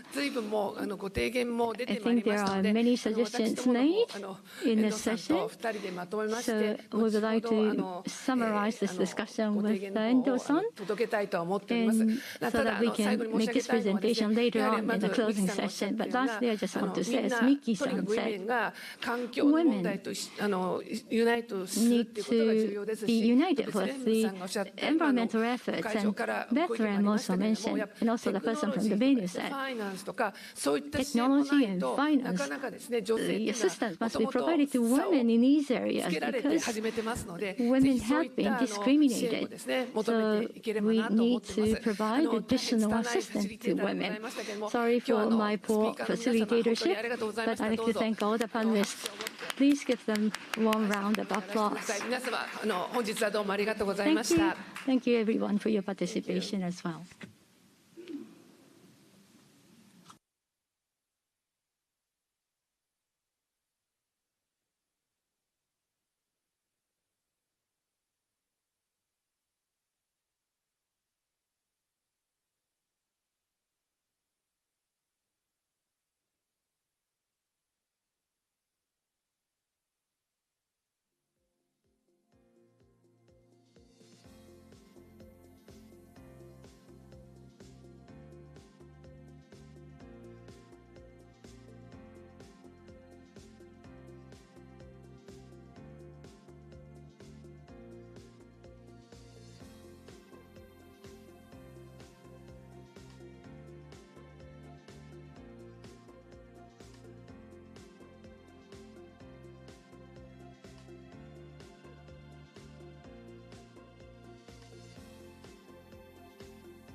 画面見せていただけますか。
Hello, everyone. We would like to begin our session on women and disaster risk reduction. To begin with, I'd like to explain how to utilize translation service. There are two channels. Channel 1 is for Japanese language. 2 is for English. Without further ado, I would like to introduce the panelists. まずですね、本日オンラインで朝5時からセネガル This から morning, ご登壇いただいております。 participating from Senegal, at 5 a.m. in the morning, we have our Marie Kosek, Her Excellency Minister of State of Senegal. 非常に悲惨な誘拐されて性的な被害に遭うというご自身の経験を踏まえて、experienced the hardship of being abducted and received. She has founded the global foundation to save victims of the gender-based victims. We also have the governor of Yamagata Prefecture, Yoshimura Mieko. Currently, as a female governor, she is one of the 2 governors today, and she is the 6th governor in Japan and very first governor in Tohoku, northern part of Japan area. And thirdly, we have Ms. Deborah Comini from UNICEF East Asia Pacific. She is leading this region, living in Bangkok since 1991 at UNICEF. She served as the planning head of Latin America and Caribbean countries. And the 4th panelist is Ishiyama Sumie, CEO of CREF. She is an expert in helping the local community to develop, introducing the after-school care centers for children. In 2002, she received the 12th Women's Entrepreneurship Award from Japanese Chamber of Commerce. And from academia, we are very happy to have the professor of Shizuoka University, Ikeda Kiko. She's the vice president of the university. She researches in women in disaster, introducing gender perspective in disaster mitigation and disaster prevention. She is into the education of people who ensure diversity in this area. And representing the youth, we have Okabe Marin. She is currently the student of Sakurano Seibo Junior College. She's the student president. Acacia Festival, the school festival, she introduced the learning session on Fukushima. During the Fukushima disaster, she was only a grammar school student. And we have Suzuki Fumiko. She's from Aizu town, the western Aizu town. She is engaged in agriculture. She is the former head of International Women's Education Association, Fukushima branch. I will summarize the discussion later on, and this summary will be presented in the closing session later on. Now, women in disaster is a major challenge. When a disaster strikes, women and children, girls and boys, they are exposed to bigger damage. This is common throughout the countries. This has been proven by a series of research. How can we reflect women's voices before, during, and after the disaster? That's an important question. And also for the government organizations that respond to disaster need to have higher women's participation. We have multiple issues to discuss. We have representatives of international organizations, private sector, and academia, and also the youth. Their voices do matter. We are very happy to have all of these representatives participating in this session. First, I would like to play two video clips. First is from Vice President of the Philippines, Sara Duterte. She has sent us a special message for this session. Please play this video.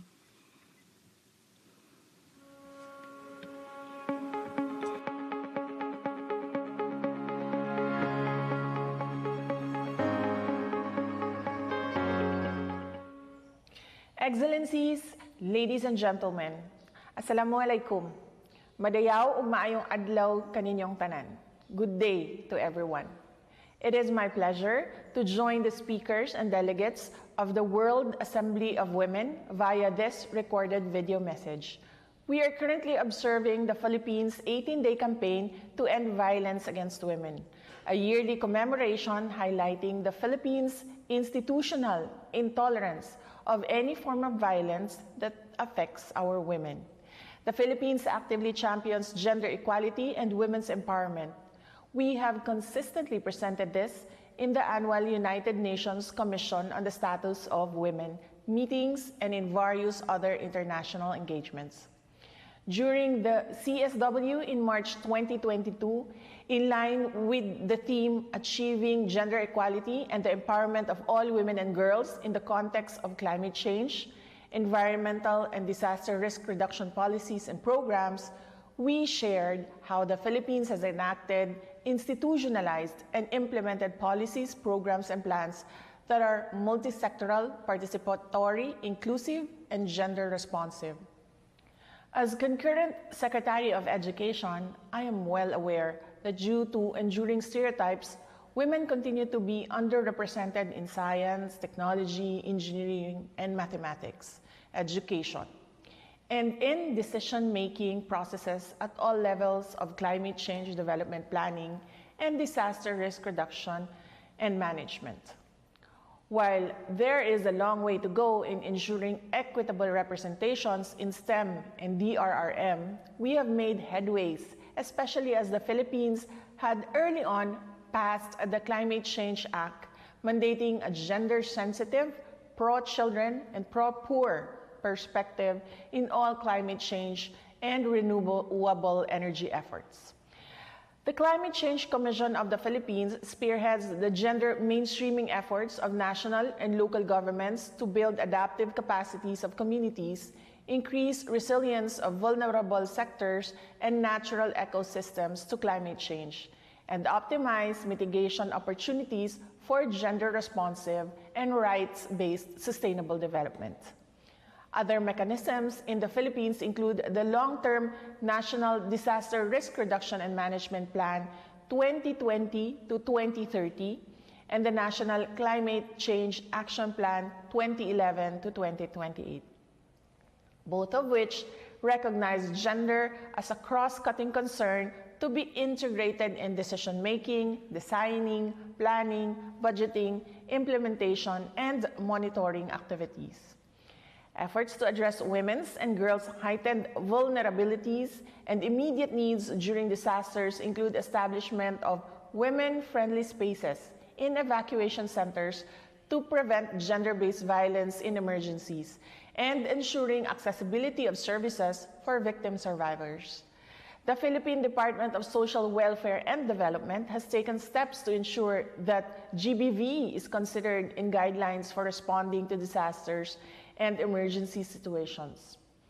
Going forward, the Philippines remains committed to further implement concrete reforms and locally driven country obligations to the Paris Agreement and Sendai Framework to build resilience and empower communities towards sustainable development and inclusive growth. It brings me pride to report that the Philippines is signatory to significant international instruments, the Convention on the Elimination of All Forms of Discrimination Against Women, to which the Philippines was the first ASEAN country to sign in 1980.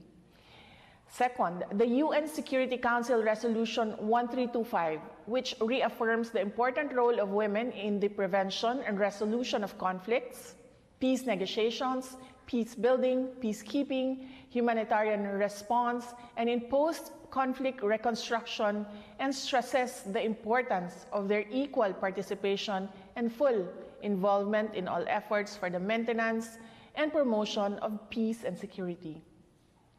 And third, the UN Security Council Resolution 1820, which explicitly links sexual violence as a tactic of war with women, peace and security issues.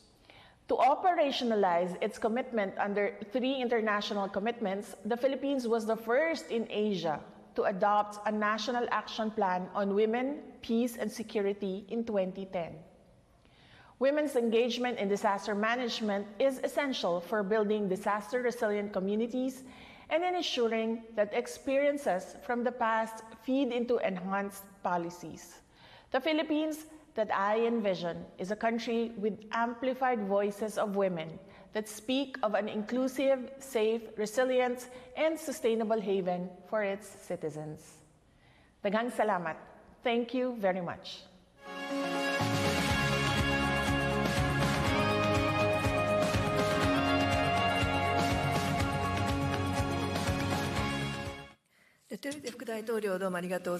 Thank you, Vice President Duterte.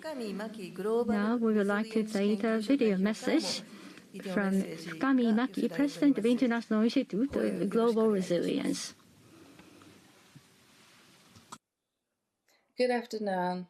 I'm Maki Fukami, President and CEO of International Institute of Global Resilience, and the former president of IAEA, International Association of Emergency Managers, Japan. I'm very honored to be included to World Assembly for Women today. Thank you very much for having me. From my 20-plus years career in emergency management, I can say one thing comparing United States and Japan. There is a significant and quite notable difference. That's women's population in this area. In the United States, 40% of emergency managers are women. Actually, I feel more because I see so many women and female emergency managers at the conference or workplace emergency management office everywhere. However, I never worked with female managers in Japan. Only one exception is the special advisor to the Prime Minister, Masako Mori. She learned emergency management in 2018 and received certification from the IAEA. Since then, she has been challenging to Japan's single-colored, quite male-dominated emergency management. The diversity is an essential to exercise our democracy. And the first step of diversity is the women's empowerment, especially for the emergency management to protect our community, to protect our family, to protect our children. We need women's participation. Please take advantage of this opportunity and have a constructive discussion regarding how we can involve more women in this area. I wish I was there, but I believe this round table will be a momentum to create a small step towards a big change. I really appreciate your attendance, and I hope everybody can get some inspiration today. 皆さんこんにちは。グローバルレジリエンス研究所代表の深見真希です。最近は京都大学の経営管理大学院で危機管理を教えたりもしています。20年以上ですね、危機管理に携わってきたものとして1点だけ日米の違いを挙げるとするならば、それはもう女性の参加です。アメリカでは地方政府の、超直属の危機管理官ですね、その 40% が女性なんですが、実感としてはもっといるんじゃないかっていうぐらい、もうどこに行っても女性の役職者や管理職の方々とお会いするんです。が日本では全く日本人の女性の役職者の方とお仕事をさせていただいたことがありません。ただ一人の例外が本日いらっしゃる首相補佐官の森雅子先生で、森先生が自民党のテロ治安対策調査会長をされていた頃に、アメリカの危機管理を学ばれて以来日本の危機管理の改善に取り組んでいらっしゃいます。多様性というのは民主主義の基本ですので、またその女性の参加っていうのは多様性の最初の一歩だと思います。危機管理においては地域社会、コミュニティ、家庭、家族、子どもたちを守るためには女性の声が必要です。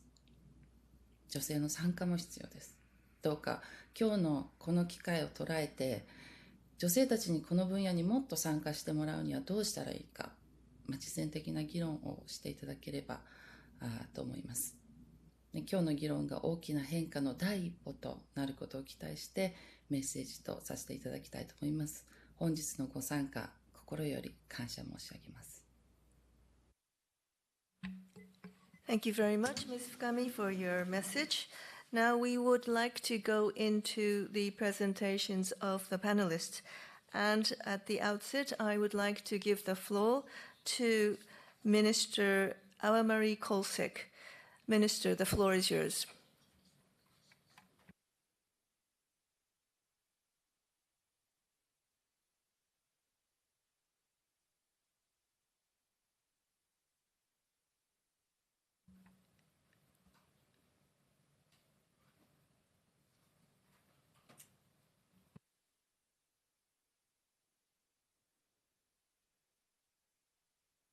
Minister, the floor is yours.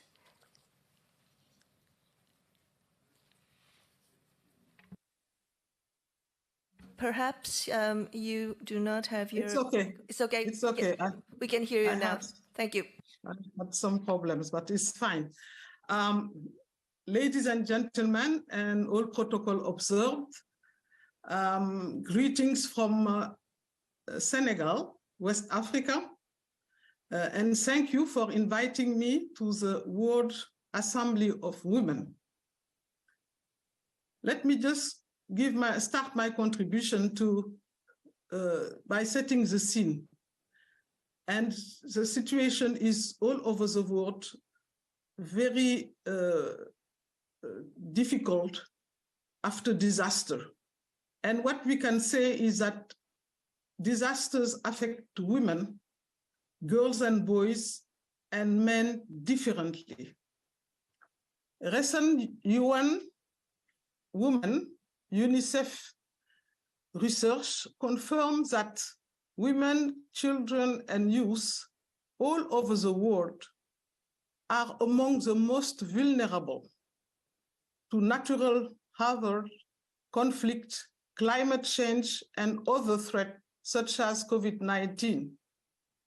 Similarly, like in other continents, analysis of mortality rates from recent disasters in Africa shows that women and girls die in greater numbers and have different uneven level of resilience and capacity to recover. And often they have some problems, health problem, mental health, etc. A perfect example is the cyclone Combo, which hit the northern coast of Mozambique on March 2022. It causes widespread devastation affecting more than 700,000 people. More than 60 people lost their life. it has increased vulnerability in the life of those who often bear the burden of disaster, women and girls.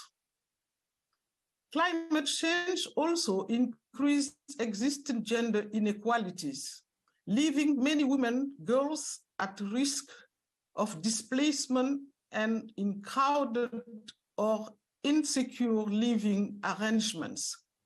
It also disrupts health, referral, and protection services that women and girls rely on, and increased this school dropout and gender-based violence. Further, several studies have identified sociocultural factors, individual characteristics, legal and institutional issues, and socioeconomic factors as barriers that limit the role of women in disaster risk reduction and disaster risk governance efforts. We have also significant gender gaps at the global, regional, and country level in relation to the following. But in the interest of time, I will highlight only 4 of them of particular concern in Africa. First, the availability and use of sex, age, and disability disaggregated data to understand different impacts. This is one of the more important gaps. We don't know really often the details. Second, knowledge sharing on women resilience. Third, an enabling environment to building women's resilience, including gender response, capacities, leadership, policy, strategy plan, tools, coordination mechanisms, and funding. 4, private sector partnership for women, resilience, livelihood, and businesses. Women are more involved in Africa in the informal sector of economic activities. Luckily, many initiatives have been taken in Africa to address women and disaster risk reduction. First, women participation in decision-making processes in Africa for disaster. Laws and establishing parity in some countries like Senegal and Rwanda. In parliament, you have half-half, but also at local governments. Or local governments is a place where decisions are taken often when you have disaster. This started there. Having women there is very important, but often they need to be capacitated. Women participation also in peace and security. Community-based initiatives to resolve conflict, like electoral observation missions, electoral management bodies, network of African women in conflict prevention and mediation. The network provides a platform for strategic advocacy, capacity building, and networking aimed at enhancing the implementation of commitment for women inclusion in peacemaking in Africa. Women response to the COVID-19, another point important. First and foremost, women are leading the health response. Women make up almost 70% of the healthcare workers, exposing them to a greater risk of infections. At the same time, women are also shouldering much of the burden at home for care, but also given school and child care facility closures and long-standing gender inequalities in unpaid work. Women and natural disaster. There also, we can give the example of Mozambique. By 2021, with the support of the Spotlight Initiative, more than 9,000 women and girls were reached through economic empowerment programs. Many of them are been very successful. But when disaster came, they invest their saving to get their business back on track. They have also promoted access to information on gender-based violence, particularly in context of natural disaster. Women resilience building mechanism. There also, I give the example of Senegal and Mali. UN Women and ARC, in partnership with the UN body for financing, are also engaging with private sector in Senegal and Mali to pilot innovative and gender response resilience building services, including mobile-enabled disaster insurance, financial literacy trainings, climate services, and early warning system that are tailored to the specific need of rural women. Thank you, Madam Minister. Can you wrap up, please? Thank you. I wanted just to wrap up to say that it is time to act. We have a lot of convention, a lot of documents, but we need to translate our commitment into action. Thank you very much. Thank you very much, Minister, for your very powerful presentation, giving us examples from the world, but from Africa in particular, and concluding that we need to move into action now from words. それでは、次にですね、この会場におられます。Next of all, 山形県知事 we の would like to 吉 hear 村 from 美恵子様か Ms. ら。 Mieko Yoshimura, the governor of Yamagata Prefecture. 山形県知事の吉村です。 Hello, my name is Yoshimura. I am the governor of Yamagata Prefecture, and so I am at the head of disaster risk reduction and prevention as the head of the local government, and I am a leader of the national project team that promotes gender equality, where we are researching and studying the realization of gender equality and leading that to recommendations to the governments, national governments. And so in this current situation, the type of workings is changing, but what brings value, actual value, is people, and a world where everybody can bring to the table their true strengths is a world in which everybody can work as themselves.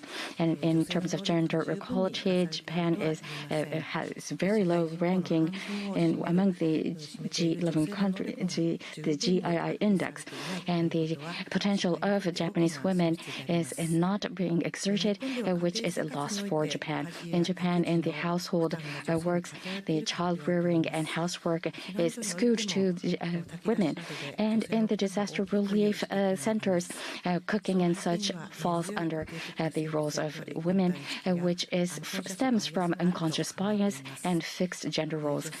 And including women, we want to reflect the voices from diverse people, and in order to do so, we need to change and dissolve the unconscious gender biases and so that we can build an environment where women can very much exert their full potentials. And to that end, and on an everyday basis, women's voices must be heard, and that includes fostering women in the regional areas and also fostering human resources for women who are involved in disaster management. and women's participation in general in the workforce, and LGBTQ, the sexual minorities, is another perspective that is very important in the future in, for example, disaster relief center operations and other disaster risk reduction issues. And in the second year of my appointment as governor, we met with the East Japan Great Earthquake, and 15,000 people evacuated to our prefecture. And I went around the evacuation centers and to meet with people, and a lot of young mothers were worried about how they were about their infants' voices bothering other people around them. So we opened evacuation centers specifically for those young families ahead of other prefectures. And so consultations from specialized nurses were conducted, and that was very much warmly welcomed by the evacuees. And about 1,300 people are still under evacuation conditions at the moment, and we are still continuing with our efforts in supporting them with mental consultations and such. And we are seeing very many more frequent disasters, small-sized disasters recently, and also a very large storm as well, which was the largest disaster we ever met of such kind. And at the disaster relief departments, regardless of whether it is night or day, people need to respond, or staff need to respond. Therefore, a lot of the times we have men appointed to such sections, but we still need more women appointed at those roles. And also, whether or not the women are there or not in such roles affect whether or not the disaster relief goods reflect the needs of women. For example, sanitary goods, lack of partition to protect privacy and such. So with such issues at Yamagata Prefecture, together with the Department of Gender Equality, the Disaster Risk Reduction Department is taking measures from diverse perspectives, including from women. We have put together a leaflet in order to educate and raise awareness among the general public in our prefecture. And this is a leaflet that I've passed around in this venue today. So please take a look at that. And 2 years ago, in our large disaster, the water supply was cut off, so our staff visited those families with babies, and we delivered formula for them, baby formula for them, and which was very well received, and which is a practice we are still continuing. And so at the forefront, as the top of the government, local government, in the forefront of disaster relief, I would like to take back what I learned from this meeting today and utilize that. Thank you very much. During the Great East Japan earthquake, you had this experience of running a special center for women and children. And thank you for sharing that experience with us. So I would like to go to the third presentation. I'd like to ask Deborah to be our third presenter. The floor is yours, Deborah. Thank you very much. I'm Deborah Comini. I'm the Representative Regional Director of United Nations Children Fund for East Asia and the Pacific. Now, we just heard Minister Kolsek from Senegal reminding us that when disasters hit, it is girls and women who are most affected, most impacted, because they are most at risk of dropping out of school and never returning to school, or missing out on life-saving health services. And then among girls, some are more vulnerable than others. Think of migrant girls, think of refugee girls. And I've seen it. I've served in many duty stations in my career with UNICEF. During a crisis, girls face increased risks of sexual violence, of child marriage. We saw that also during the pandemic, of exploitation. We have high rates of human rights violations outside crisis, but when a disaster hits, they get worse unless we very proactively intervene to prevent it. Prevention is the key. Proactivity is the key. And then crises also hit girls in more subtle ways, but they're still profoundly damaging. Think of the burden of care work. It was very much highlighted in the presentations this morning.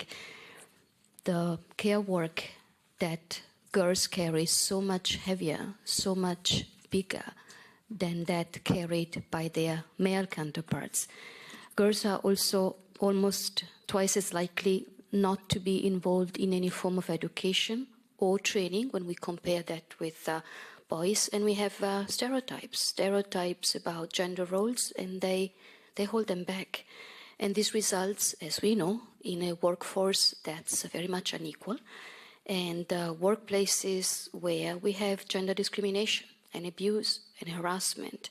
And this continue. And women also struggle with lack of access to childcare and other forms of support they need.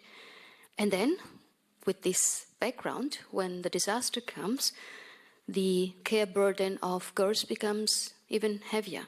And the kind of lives they can imagine for their own future just gets smaller and smaller, becomes very domestic. Now, we can turn the situation around only if we invest early in girls, not waiting until they grow up, not waiting until after the disasters come. As we meet today, we have a headcount of about 600 million adolescent girls in the world. They can be the biggest cohort of future leaders on some conditions if we listen to them, if we give them space. Girls are asking. They're asking to believe in them, to invest in them, to give them agency, to give them voice, to give them education, to give them skills. And they want more direct access to resources. It means, again, deliberately, we must increase the way we work, our partnerships with groups, networks, organizations led by women, led by girls. Let's not forget that women and girls are the first to respond to a crisis, and they stay long after the crisis. Again, in UNICEF, we believe that investing in opportunities for girls and women is an investment in the future of any society, starting with the adolescent girls, because they have the knowledge, the skill, or the potential to develop the skills to drive solutions for themselves, for their communities, and they should be a valuable part of any early warning system and disaster risk reduction work we do. Otherwise, it will always lack a very vital component. UNICEF has just released our first adolescent girls program strategy, and with like-minded people like you, we hope to reach at least 20 million girls in 30 countries by 2025. Now, we want to deepen our focus on girls before, during, after a crisis. We need the social, economic, intellectual power of a generation of young women who are healthy, educated, protected from violence and discrimination, equipped with technology and science-based skills, supported by mentors, by us, the older women, peer networks, and space to use their voice. Because each one of them deserves a chance, but we must give them a chance with our support. Thank you.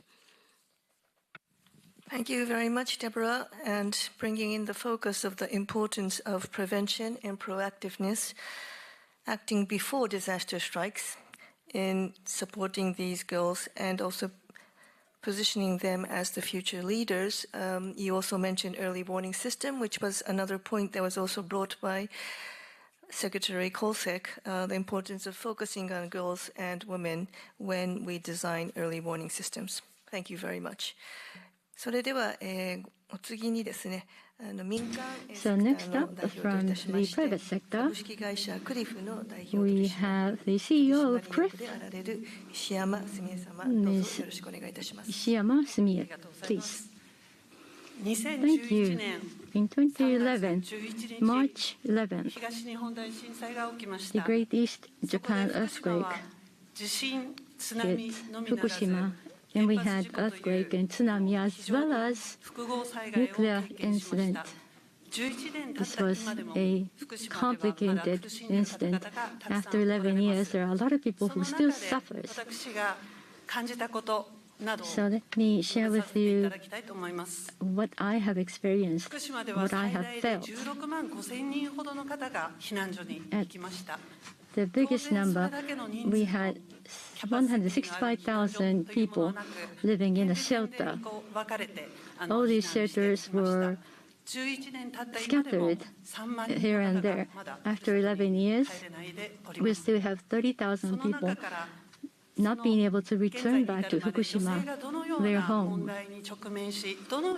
During these years, what problems women have faced, how they have struggled to solve these problems. Let me explain, first of all, the shelters life.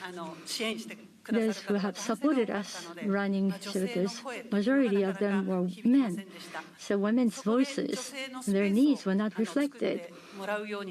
But later on, we decided to provide a special space dedicated for women. And we have seen a great improvement there. But after this shelter's life prolonged, the people who were living in the shelter started to form a group, a friendship. They were taking care of each other. So in Fukushima, women, they were able to overcome many problems thanks to this friendship. But those who evacuated out of Fukushima to other places, they fell into the victim of being criticized that they are from the Fukushima, which is contaminated by radioactivity. They are not able to bear healthy children. They were told this was a crisis situation after the disaster. Which means that the health requirements of women are not understood by men, and women were not able to explain what they need in terms of women's unique sanitation. If they had had opportunities to discuss these things, they would have understood each other better. So it is important to have a shared understanding of what is special need of women. And we have seen some good examples coming out of this disaster. Men at shelter tend to be isolated, but women love to talk, so they are much better at making friends. Immediately after the disaster, it takes men's power, removing debris and so forth, so it was mainly men who were active, but then afterward, in terms of improving the life in the shelter, it's the women who can be the leaders there. And such voices is something that I would be happy to see develop in the realm of the field of disaster risk reduction. And lastly, when we think about disaster risk reduction in Fukushima,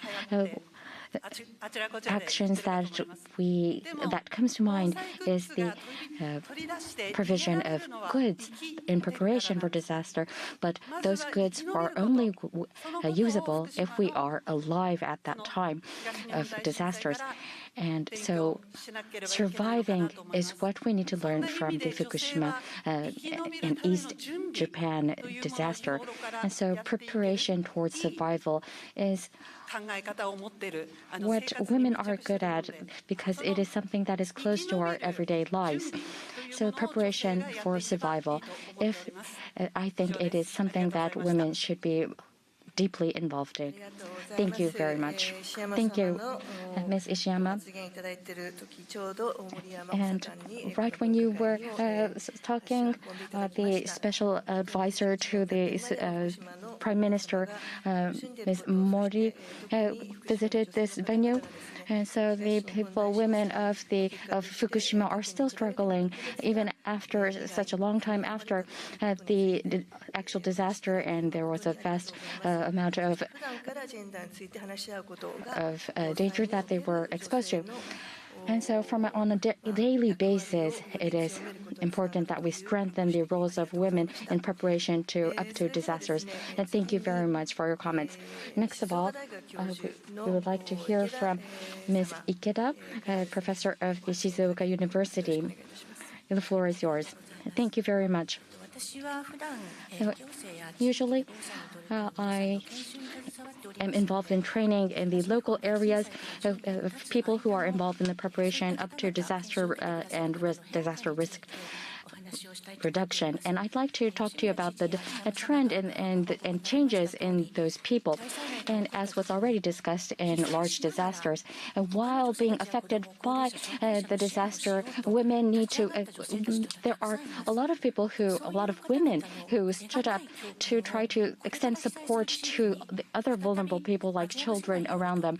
And we would like to avoid any large burdens to those women. And I think the government direction policy is that the local self-support, mutual support should be born or strengthened among women. And in Japan, there are volunteer risk reduction organizations among the local communities, which role is strengthening by year. And their roles include the operation and opening of evacuation centers and guiding people to evacuation centers and very many other roles. And in Shizuoka Prefecture, such roles are headed, 60% of such organizations are headed only by men, and most of these organizations do not have any management women in management roles. However, the people who are actually supporting the activities are women, but there are very strong stereotypes against women. And so what women actually do are, for example, they are involved in the cooking, evacuation center cooking, training and such, and they shy away from holding management roles, however, after the Great East Japan earthquake, there have been an increase in number of training for women, precisely for women in disaster risk reduction areas. And women, there are so many more people, so many more women who want to make themselves useful in this area, but they are not being linked to the local municipality disaster risk reduction systems.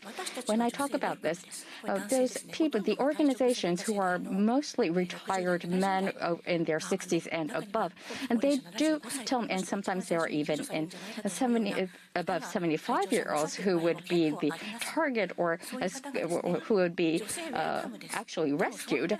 But they all say that we are welcoming women, but we have no idea what kind of where these women are who can become leaders of our organizations.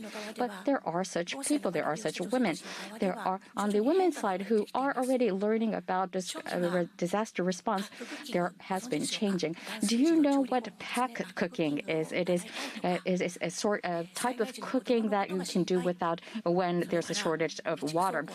And for example, when they took a look at the stock for emergency goods, they noticed that there is a lack of sanitary goods. So the people who they are caring for, that is what they are acting on. Most of these people involved in such activities were thinking about the people they care for. However, in the local areas, the thinking, there are more and more, and so from that perspective, we are seeing more and more women who are beginning to acknowledge that they are the ones who need to take the lead. But activities only among women has a limit in what they can do as a scope, so they would like to be linked to, they like to be integrated into the local official disaster risk management, not on a very soft volunteer basis, but there are requests that for matching on a more official local government level, or some orders from a more higher level, for example, prefectural governments, to incorporate these women organizations into the system. So without that being realized, it is questionable to me as to whether or not a true gender equal system can be realized. We need to be more flexible in incorporating the women who have learned about, have been educated about disaster relief. And the women have already changed. It is the local communities who need to change now. Thank you very much, Ikeda-san. So the women are changing more and more. They want to learn more and more, but they are not being integrated into the official system. So unless the local communities themselves change, the women side will not be able to take on their full roles that they have the capacity of doing. So now we'd like to hear from our youngest panelist today, Ms. Marin Okabe. Hello, everyone. I have one request before I begin. Do I look like a people who everybody should pity? I would like your honest opinion. Those of you who think that I look like someone who needs to be pitied on, please raise your hand. Thank you very much for your cooperation. Now, I'm very sorry for the delay in introducing myself. I am from the junior college in Fukushima called the Junior College of Sakura no Seibo, and I am the student president. Thank you all very much for this opportunity. So I would like to convey my opinion on women and disaster risk reduction. When the disaster of the Great East Japan disaster occurred, I was in elementary school, and I was doing donation work on the street. And there was a stranger who said that I pity you very much at the time when I was doing donation work, gathering donations on the street after the disaster, because he said, you are a woman from Fukushima, now you cannot get married. That was a discrimination against us women from Fukushima who were affected by the nuclear disaster, and I did not have any knowledge around that at the time, so I was concerned whether or not I could get married in the future, or whether or not I could have children. And even after turning 20 years old now, if I were to marry with anybody outside of Fukushima Prefecture, I am still quite scared of what I may be told by potential family, extended family of my future husband. Are we to be pitied? I do not think so. The reason why I can say so clearly is because I learned a lot at my junior college. When I was in junior high school, OECD talk school, I was the second class to join that, and I have been acting on the thought of what I can do from the perspective of what I can do for Fukushima ever since. And so those of us who will be leading Fukushima, we have to act is what is. And that is why we have put together tourism plans that introduces our local goods like pears and such. And the more we know about Fukushima, the more I deepen my feeling that I'd like to work and do something for my local area. Because of this experience, I took a class that focused on Fukushima so that I can learn more about my home country, Fukushima, to explore what I have missed. The learning on Fukushima is not simply one-way education. It is not where answers are prepared. Teachers get speakers were there, and there are movies played. It provides us an opportunity for us to think, and then how we can translate learning into the next action. So we ask questions. SDG and Fukushima's relationship was discussed in a group discussion. SDGs Agenda 11, Sustainable City, is a specific topic that I'd like to focus on. Because I experience in Fukushima, it's very important to ensure safe living in our city. Now, disaster prevention. Preventing disasters. You may think that we have to be prepared for any kind of disaster. But it is also important to eliminate bias. Preventing disasters inflicted by humans should also be part of it. Women who was exposed to radiation in Fukushima, are they pitied? No, they are not in Fukushima, because I learned so much from Sakara no Seibo Junior College. I have my own opinions. I can share my learnings with my friends. Now, once you go outside of Fukushima, I may face bias again, or discrimination again. But once again, disaster prevention is not just preventing natural disaster. We need to prevent prejudice. The young people who were involved were exposed to this incident in Fukushima. My mission is learn in Fukushima. I will stay happy there and keep considering what the disaster prevention, or DRR, is. I have still 3 months until I graduate. As an individual, as a woman, I would like to keep learning so that I will continue to eliminate any social discriminations to make sure that Fukushima will be a more attractive place. Thank you for listening.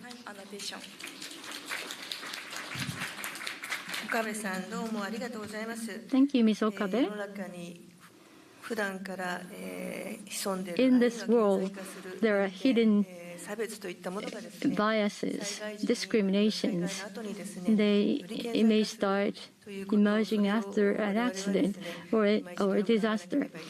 We need to look back on that and think about it. Next year, we will be looking at the 100th anniversary from Kanto earthquake. There were discriminations up against Korean people living in Tokyo.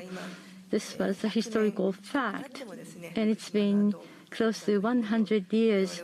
Same discrimination caused so much pain in Fukushima again. Thank you for sharing. The first section of this panel discussion with our 5 panelists giving us really very powerful examples of how women and girls and boys, or the LGBTQ community, are disproportionately affected at the time of disasters and after disasters, but also sharing with us what can be the solution, what are the issues we need to focus on so that we can overcome this situation. Now going into the next section, which I hope can be a bit interactive, I would like to first ask Ms. Suzuki to give her presentation. それではこの第2部と申しましょうか。So in the second half of the session, 第一お一人目としてですね、 I'd like 福島 to 県国際 ask 女性教育振興会の Ms. Fumiko Suzuki from International Women's Education Association, Fukushima branch. Director, please. このような機会をいただきまして Thank you for this opportunity to speak today. I am grateful. 隣のマリンさんの Right next to me, Ms. Marin just made a statement that really, really impressed me. I'm so happy to be here with her. 私たちが Today, 災害について作りました I want 記録 to 集について discuss 話をさせてい the ただき record we made on the disasters. You would also find this book. ですね。私たちは2011年 In 2011, March 11th, 大震災の時に there was the Great East Japan earthquake, followed by tsunami, as well as nuclear accident. 私は There were 会津の triple 出身です。 disasters. 会津は I'm originally from Aizu City. と言われました。戊辰戦争の戦場 There was Oshin War, the last conflict of the Japanese history, took place in Aizu. Since childhood, I loved reading books, especially historical books. 地元のことですから Since this is the story from home, I read a lot about this Oshin War, the Aizu historical war. 戦争孤児が During that war, その孤児 there are many orphans, 後に helping 日 orphans. 本の福祉の母と呼ばれた会津の女性がいた The women from Aizu became quite famous as それほど the mother rescuing all the orphans. Why did we have so many war orphans? 一般女性たちについては何の記述も There is no record made これを of 思い出しまして the mother of this woman. 大震災の時に So during this great East Japan earthquake, 生の声を記録 I しよう thought I should take a recording of all these general, ordinary 心 women. に決めていました Their voices should be 混 heard. 乱する中震災か There ら was a lot of confusion after the disaster. 5 months after the disaster, Tokyo Electric Company nuclear accident and Fukushima women. This was the title of the survey. We were able to complete the survey in the first year. This was repeated in the second year and the third year. できました時 And we published the third book. 仙台防 And in 災 Sendai City, 2015が there was the Sendai Disaster Framework, 1号から DRR Framework 2015. 作りました記録集を持って一般 We 参加 brought these 3 publications その後 to participate in a conference. 民間 And 団体 later on in Los Angeles, there was a private その時 conference 多くの where we also participated 日本語が読 and め presented. Many said that it's unfortunate they are written in Japanese. We're not able to read. 強く感じま I す realized the need to translate our books into 限られ English. た予算と We had limited budget, limited す space らなければならないこともたくさんありましたが for 今でも introducing information. But even now, when I read these, the books, 胸が I remember the interview we made with each woman. 出来上がってから After completing the publications, 100カ所以上に送らせていた I だき actually ました sent these books to 100 top leaders of the Japanese government. のですけれども And thanks to ドイ that, ツ国立図書館から一般の女性たちが National Library of 世 Germany 界で初めてだ praised と us 言われ that その後作 all り of ま these した records translated into English, this was done by ordinary people, ordinary women. This is the world first. So what were the thoughts on these people in disaster and how these thoughts and feelings changed after the disaster? And these things need to be known to wider society. I'm hoping that this would be some help to the people who have read the books. Representing the editorials, I'd like to introduce this book on this occasion. Thank you very much. Thank you, Ms. Suzuki. The experiences is shared internationally, which is quite impressive. I would like to ask Madam Minister Kolsek, you have heard several presentations from the experience of the 2011 Great Japan earthquake, East Japan earthquake.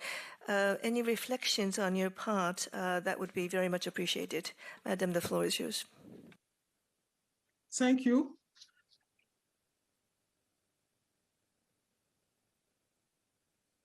I would like to really say that I was very impressed by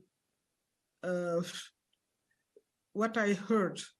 And I just want to say that everything was important, from the young people to the private sector to the others. But I would like to highlight 2 or 3 of them. First, the issue of prevention, preparedness, but also early warning system. We need to be prepared. We are never prepared, but we need to at least have some background to be almost ready, but it will be always difficult.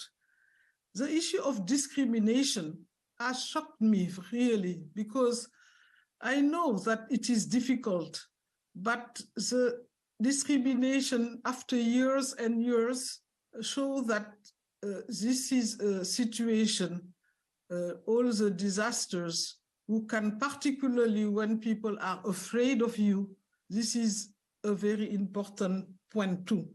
And the voice need to be heard, and the documentation on what people have lived in, and because they have their own experience, I am very happy to see that some documentation are available, and this will be good examples we can use in Africa also, because we need to share our experiences, and it is why I am happy to see that this is on the table too.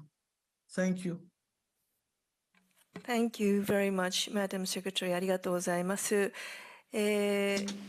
ここでですね、今までの皆様方のご発言に対する Given we would like to, I would like to ask our panelists for comments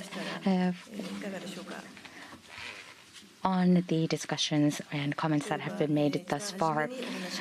For example, what was mentioned at the beginning was the issues in Africa. And anywhere, of course, the disasters are quite devastating, but in particular where there are conflicts, ongoing conflicts, the women, sexual violence against women, and sometimes a young age marriage, aiming for monetary gain, is something that is unthinkable in Japan, but I'd like your comments on such issues, and also what it means for us here in Japan to fully think about such issues. Are there any comments? Ms. Ikeda, please. Thank you very much. In disaster situations, violence is something that we also see in Japan. After the Great East Japan earthquake, I conducted a study. I think it was the first of its kind in Japan. In usual times, sexual crimes, I think all kinds of sexual crimes in normal times was seen at the time of the disaster. And we in Japan must acknowledge that that is the reality. And we need to position this issue as part of the disaster risk preparedness. And otherwise, the people, the women who are victimized cannot come forward. And in Japan, this is hard to be visualized socially. And young age marriage is not something that comes up, but issues similar to that do exist. For example, teenagers, young girls in their teenage years sometimes do not have anywhere to go. Even if they have parents, even if their parents have survived, the parents are up to their ears in their everyday lives, and they were neglected. The girls were neglected. They did not have anywhere to go back to, even their own homes. And outside, unwelcome people would call on them. And so that is a reality that happened in Japan, which has not gained focus as of yet. We have to intentionally try to look at these issues in order to visualize such problems. And aside from, even outside of a disaster situation, these are issues that are inherent, but these are not incorporated into policies, and policies are not fully embedded in society, and such issues tend to be low in priority in times of disasters. We need to fully acknowledge these problems. Of course, we need to be considerate of privacy, but documentation in this area, I think, is also necessary, as in Suzuki-san's example. Thank you very much. We do tend to look at beautiful stories in disaster situations. I think that is the same for everyone, but in every country, disasters do uncover the negative parts of human nature, and we need to look at that as a reality. Thank you very much for your comment. Now, here we have a couple of dozen of people in the venue, so I'd like to call on the audience to take this opportunity to ask questions to the Minister of Senegal and Deborah and all the other panelists. Any kind of question is welcome. If there is anything that you would like to learn further or further points you'd like to ask about.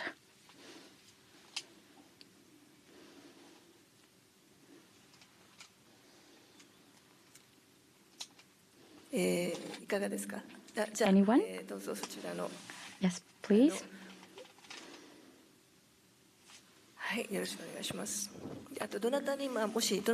And if you'd like to direct your question to anyone in particular, please tell us. So I am here from Fukushima for support. My name is Ishikawa. I'm in the construction business. And Okabe-san, I'd like to ask my question to you. The Fukushima studies in your school is what you talked about earlier. And in more concrete terms, what do you exactly learn in those classes? And also, between your colleagues, your fellow classmates, what kind of discussions take place in that class? Because it is a very unique class, and I think everybody would be quite interested in what that class actually means. Thank you very much for your question. The Fukushima studies, like I mentioned earlier, is a class in which there is no right answer, and we live in days of uncertainty, and as such, under uncertain situations, placed in uncertain situations in the local community, as an individual, we talk about what it is that we can actually do in the classroom. And touching on your questions, between my classmates and we talk a lot about SDGs and Fukushima studies. Up to date, I thought that SDGs was something that the government would think about, and not something I directly connected to me, but that is not the case. SDGs is something that even we can act on. So when I was told, then let's think about what we can do, I realized that there are things that I could do as well in my everyday life, just a little plus alpha of action in my everyday life, and it really made me feel that SDGs was close to myself as well.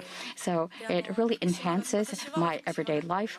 The class enhances my everyday life, and through the Fukushima studies, we have limited resources. I have limited resources, and I have a part-time job as well, and I work at a coffee shop. And at my job at the coffee shop, we don't have a manual, but we promote customers bringing in their own bottles. But after learning in that Fukushima studies class, I really understood that we are lacking resources on this earth, and I started to really promote my individual bottle usage to my customers directly. And in newspaper articles and such, recovery in Fukushima was what was written in the articles, and I believed in that fully. But in the Fukushima studies class, we go on visits, field visits, to see the actual situation in the field, and so through the class, we are now able to think about what we can do for Fukushima. I hope this answers your question. Thank you very much. Are there any other questions or comments, please?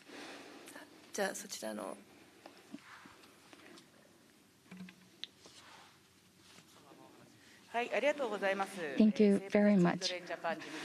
I am the Secretary General Takai from Save the Children Japan. Thank you very much for such wonderful discussions. And our organization, immediately after the Great East Japan earthquakes, we were engaged in rescue relief activities. And we actually worked together with those of you together on the panel today. And Save the Children Japan mainly supports children. And in our activities, through large-scale disasters and immediately after the disasters and the process of recovery, children raise their voices, and by listening to those voices, we will reflect that to policies. And the importance of that is something that we really felt working side by side with the children. And from that experience, I'd like to ask one question to the governor of Yamagata. And earlier, you said that at the Tohoku region, the northern region of Japan, you are one of the very few women leaders. And from that position, looking at the prefectural government structure, system, and policies, and formulating those policies, as a female leader, I think there's a high expectation against you to gather and reflect women's voices. So in your activities in disaster prevention and recovery, for women to be included, not as a service, but actually be included and have influence in the decision-making and being heard, that timing. And also, I do want to also ask about children being heard as well. A system of really having their voices visualized. Are there any initiatives running? Thank you for that question. The Great East Japan earthquake was so large. They said it's 1 out of 1,000 years disaster. There are a lot of people coming to evacuate to Yamagata from Fukushima. And within Yamagata City, there was the evacuation center that housed 1,000 victims. I visited there, and I heard what the people said. It was March 11th, and I asked, what are you most concerned about? An old lady said that she was worried about the education of her grandson. Grandson was supposed to start high school education soon. So a lot of people were worried about not about themselves, but about their children and grandchildren. Some were worried about what could happen to their education opportunities. And I actually went to retired educators and teachers and asked for their cooperation to set up a space where they can come as volunteers and provide educational opportunities to children there. And we were able to try to accommodate the unique needs of the people at evacuation centers. So it's important that I go there and listen directly. But as I said earlier, emergency management organization that we have, they have to work irregular hours in order to respond to unpredictable incident. So it's mainly men. So, but we set up a new office that is reconstruction support office. 3/4 of the staff members were women, so that we can provide personalized, more considered support and assistance to the victims. So we try to assign as many men as possible, where they have to provide direct help to these people. It's not that we have a special tool, but after listening to what Professor Ikeda said,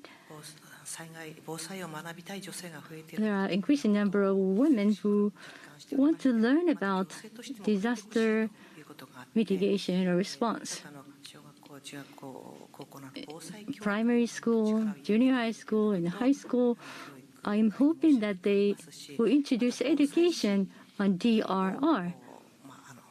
Also, I would like to see many people to be certified as emergency manager or emergency handler, especially women, providing opportunities to women who can take that training course to be certified as official emergency handler or responder.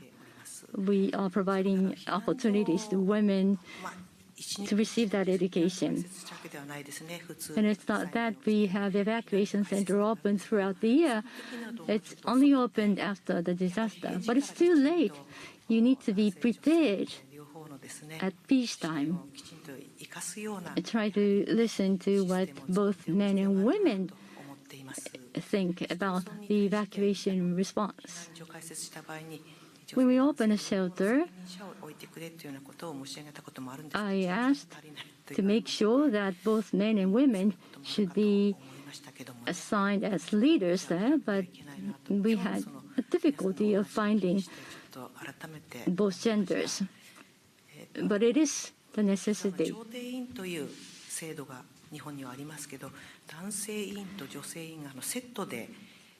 We have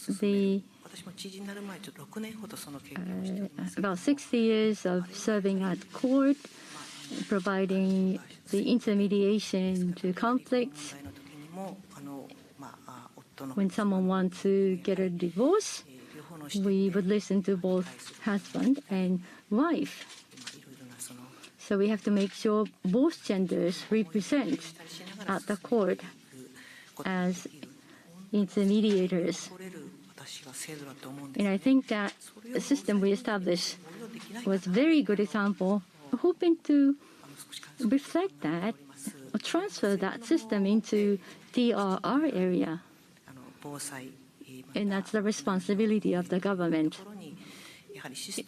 That covers DRR, running shelter, and establishing a system like that to make sure that the women's perspectives are reflected in handling, responding to emergency. I can't give you a perfect answer to your question, but I'm trying to represent women's perspectives as much as possible. Publicizing leaflets, that is one example. Like I said, we need a system to be able to respond to unpredictable incident. Thank you very much. Thank you, Governor. Deborah, from the UNICEF point of view, you protect but also work with and support and give roles to women and children, especially at times or before disasters. Can you give us some examples of how you take forward your work in Asia Pacific, which is known as one of the most disaster-prone regions? You know, to involve girls and women, boys, and boy children as well in response, we need to start early. We need to start early, and again, I want to repeat this point because it's important. We need to listen, and I think one intervention here was very much in tune with that idea, because when we understand where people come from, we see that they don't feel heard. And I want to quote one of the presenters, that women have changed, but systems have not. Now, where do we start with when we want to start at a young age? It has to do with confidence. It has to do with the capacity to raise voices. It has to do with education.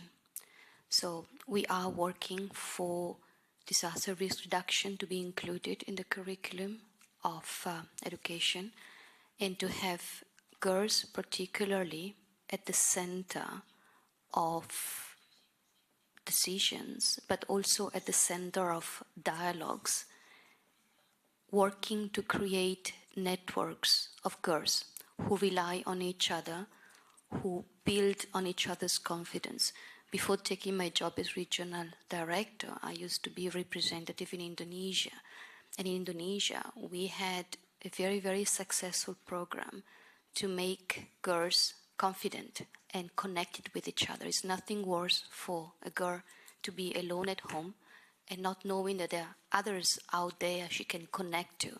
And again, build on each other's confidence. And then we need to look with a very critical eyes at services, because services are not friendly to children. Services are not centered on children's needs, particularly girls' needs. I'm thinking even about the very, very basic idea of confidentiality. How do we assure it with separate spaces? And when it comes to relief services after disaster hits, the basic idea of menstrual hygiene was not included in many protocols.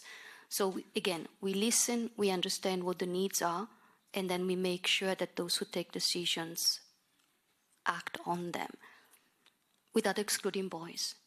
Because the moment we exclude boys from the decisions, the moment we create a separate dimension, we create antagonism, and that's exactly what we want to eliminate.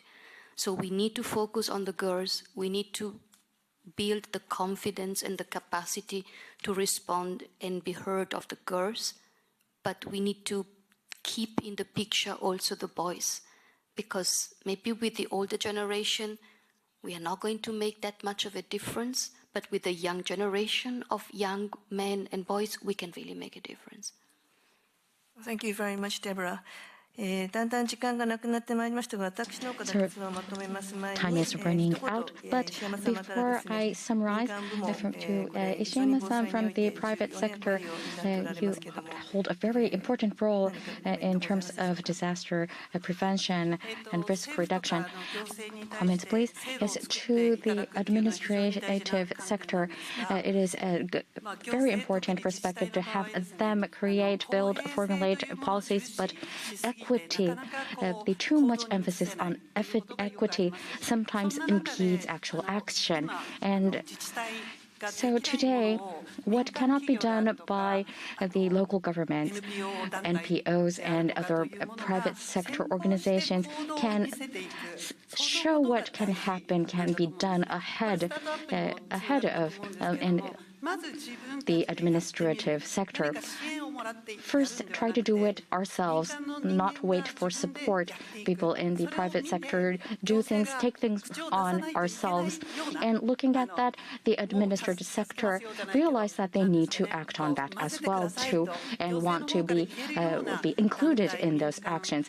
That kind of organizations in private sectors is something I'm very much hoping to see.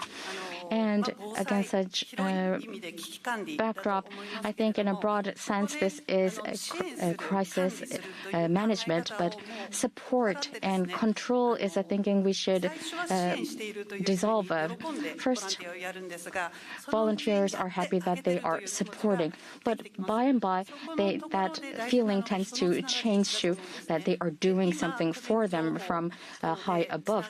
So currently, because of the protection of private individual information, the distance between people are becoming wider and wider. And so the horizontal relationship is something that we need to see a system that connects that and builds that connection. And that connection, action on that connection is something I'd like to embark on with you all. Thank you very much. Thank you very much.